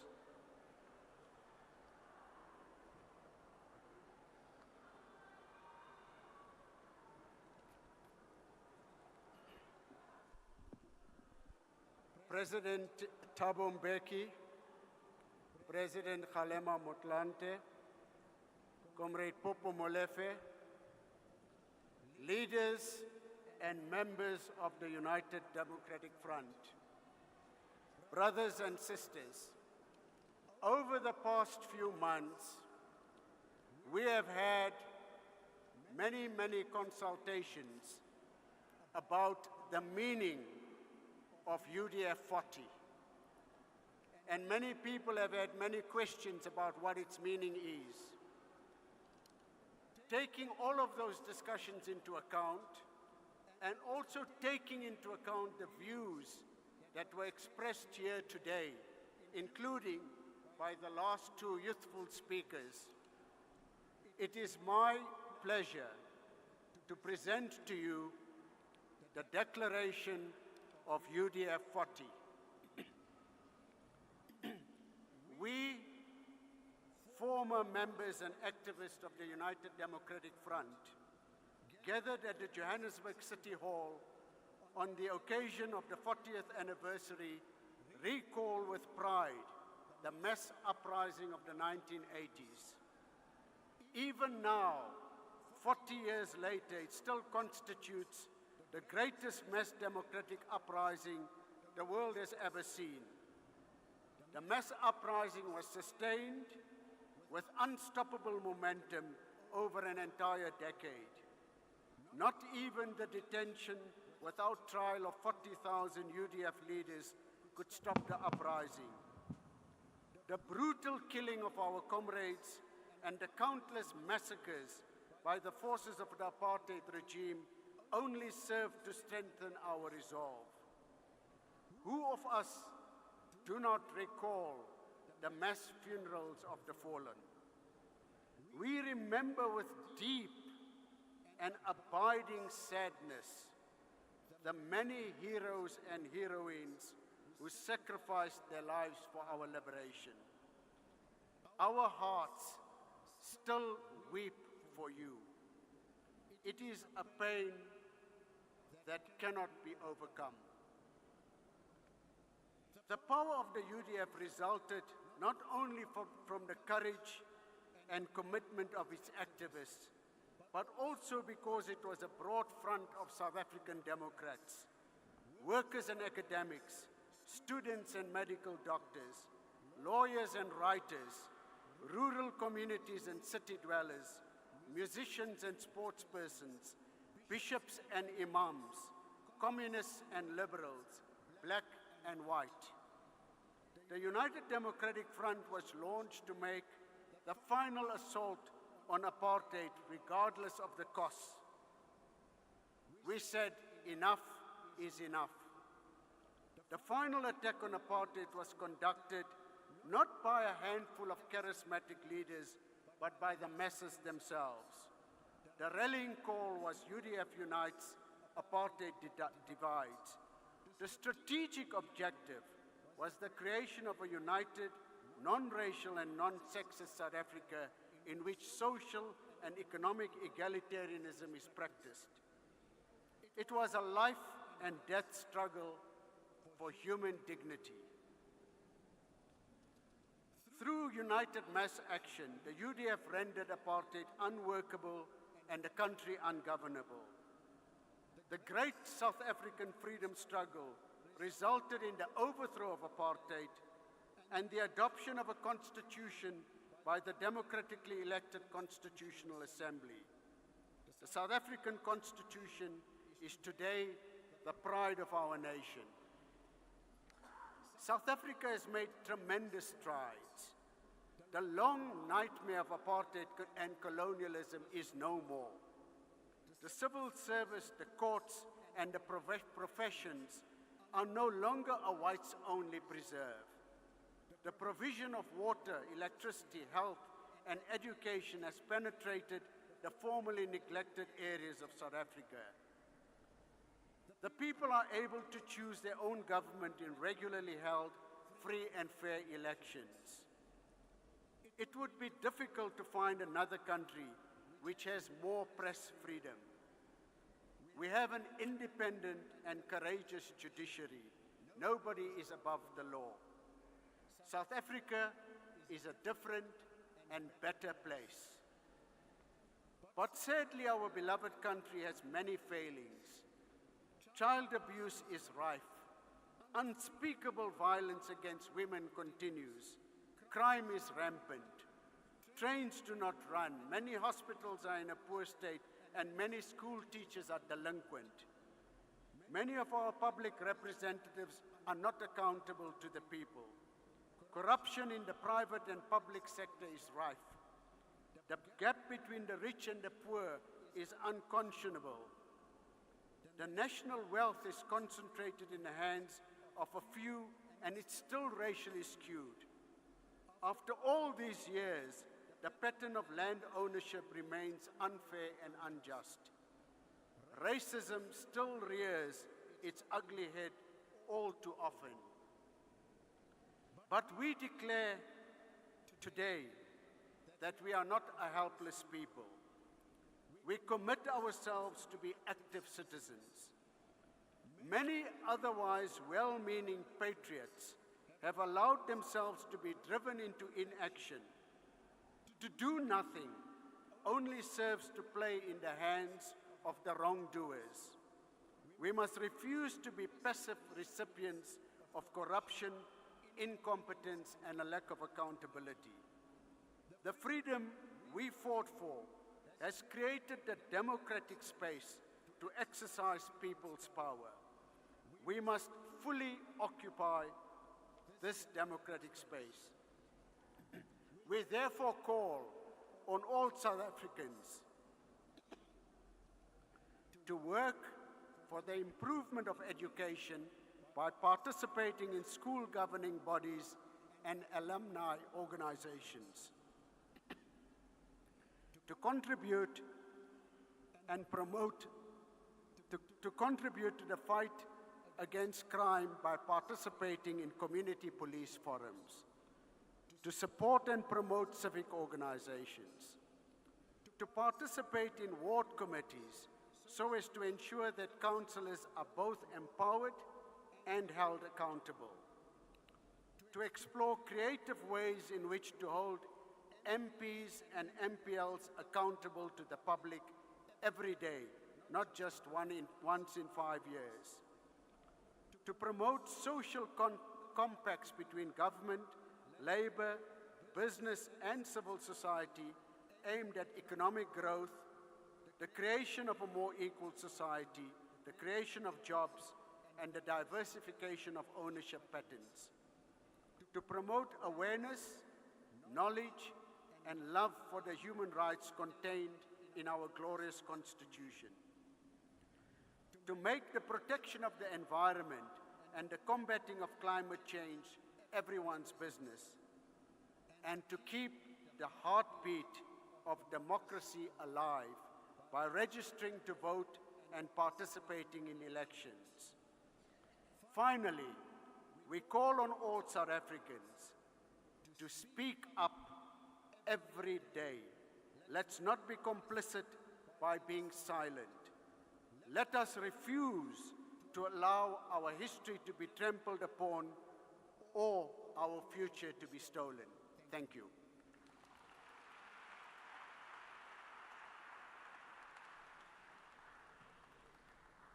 Thank you very much, Comrade Valley. Comrades, it's been a very long day. We have had to rush quite a bit, but I think you'll all agree that it's been a wonderful occasion of reunification. As you can hear, my voice is just about giving up on the whole thing. And just to say, we want to say a few words of thanks here. But let me start with an apology. We've had to cut elements from our program. So let me start there and say thank you for the graciousness of the speakers who were to speak, but who we could not accommodate because we have the hall until 5 o'clock. But then we also owe a special apology to Archbishop Mahoba, whose input was a pre-recorded video link-up. And unfortunately, as happens with these things, there are gremlins, and we just could not activate the technology, and a big excuse for that. The speeches, including Archbishop Mahoba's speech, will be uploaded onto the website by tonight. So we wish to refer you there. Then I want to just do the thanks, to thank every one of you who actually showed up today to celebrate, to commemorate, and to rededicate. Because that's what we're going to do.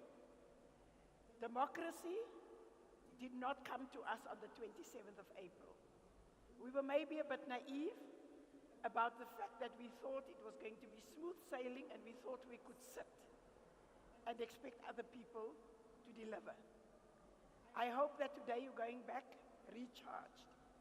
I want to thank our outstanding musicians. Let's give it up for them. Under the stewardship of Bra Victor, who in fact is a musician in his own right, but also coordinated, and no egos came into this, which was fantastic. We want to say to the artists, thank you so much. You are here, every one of you, because you were in the trenches with us, and you are a part of the soul of our nation. And we ask you too to join us in the active citizenry and to remain there to inspire us, but be part of reuniting and rebuilding the fabric of a society. Thank you.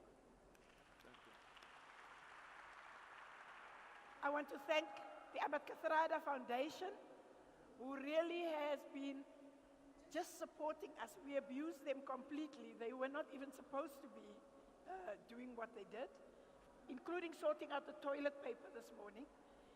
I want to especially thank all our UDF structures. And they've sent small delegations here, others are watching, but particularly the Gauteng UDF committee. Thank you, comrades, because you pulled today off.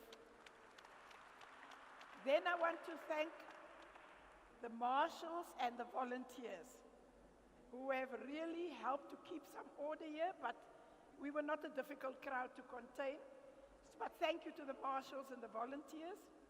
I want to thank the comrades who helped with the funding and to mobilize that. We ran this on a shoestring. As we all know, there's nothing flash about this gathering. But thank you to those who have contributed. And then I want to come and just say, and I kept this for the last, to our leaders, to our president, Ramaphosa, to our former presidents, Thabo Mbeki, and Kgalema Motlanthe. Thank you. You have been with us. You were in exile, you were on Robben Island, you were building the trade union movement. Thank you for all of what you've done. And thank you for the leadership you still continue to give under very trying circumstances, and we need you as our elders and our veterans.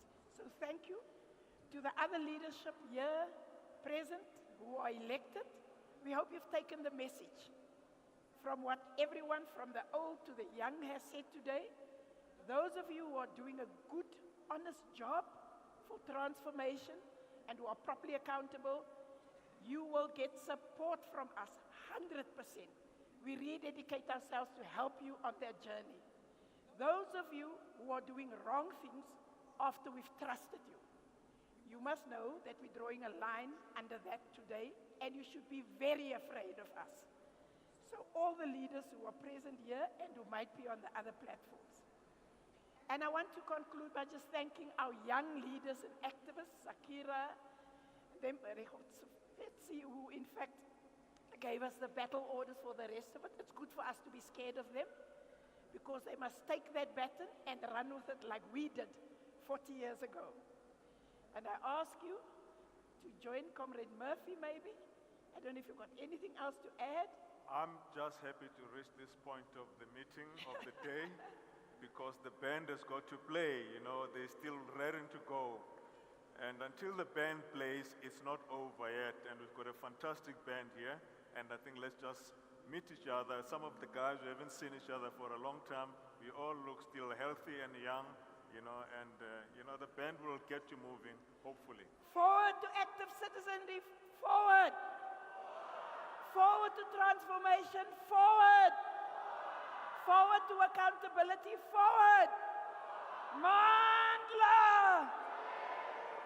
Over to you.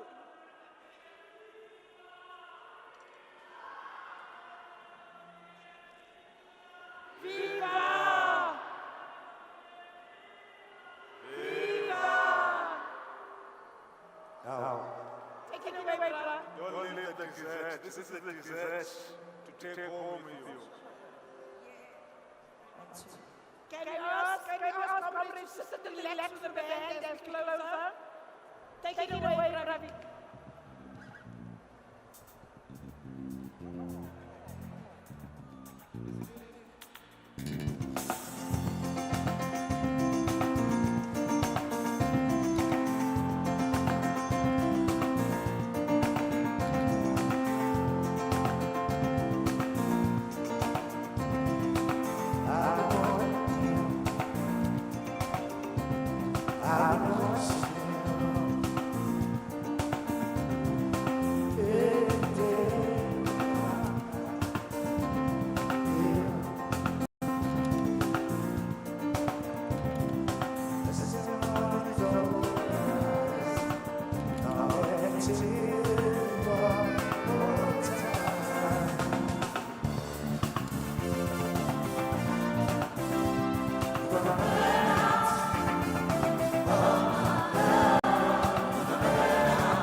Hold you till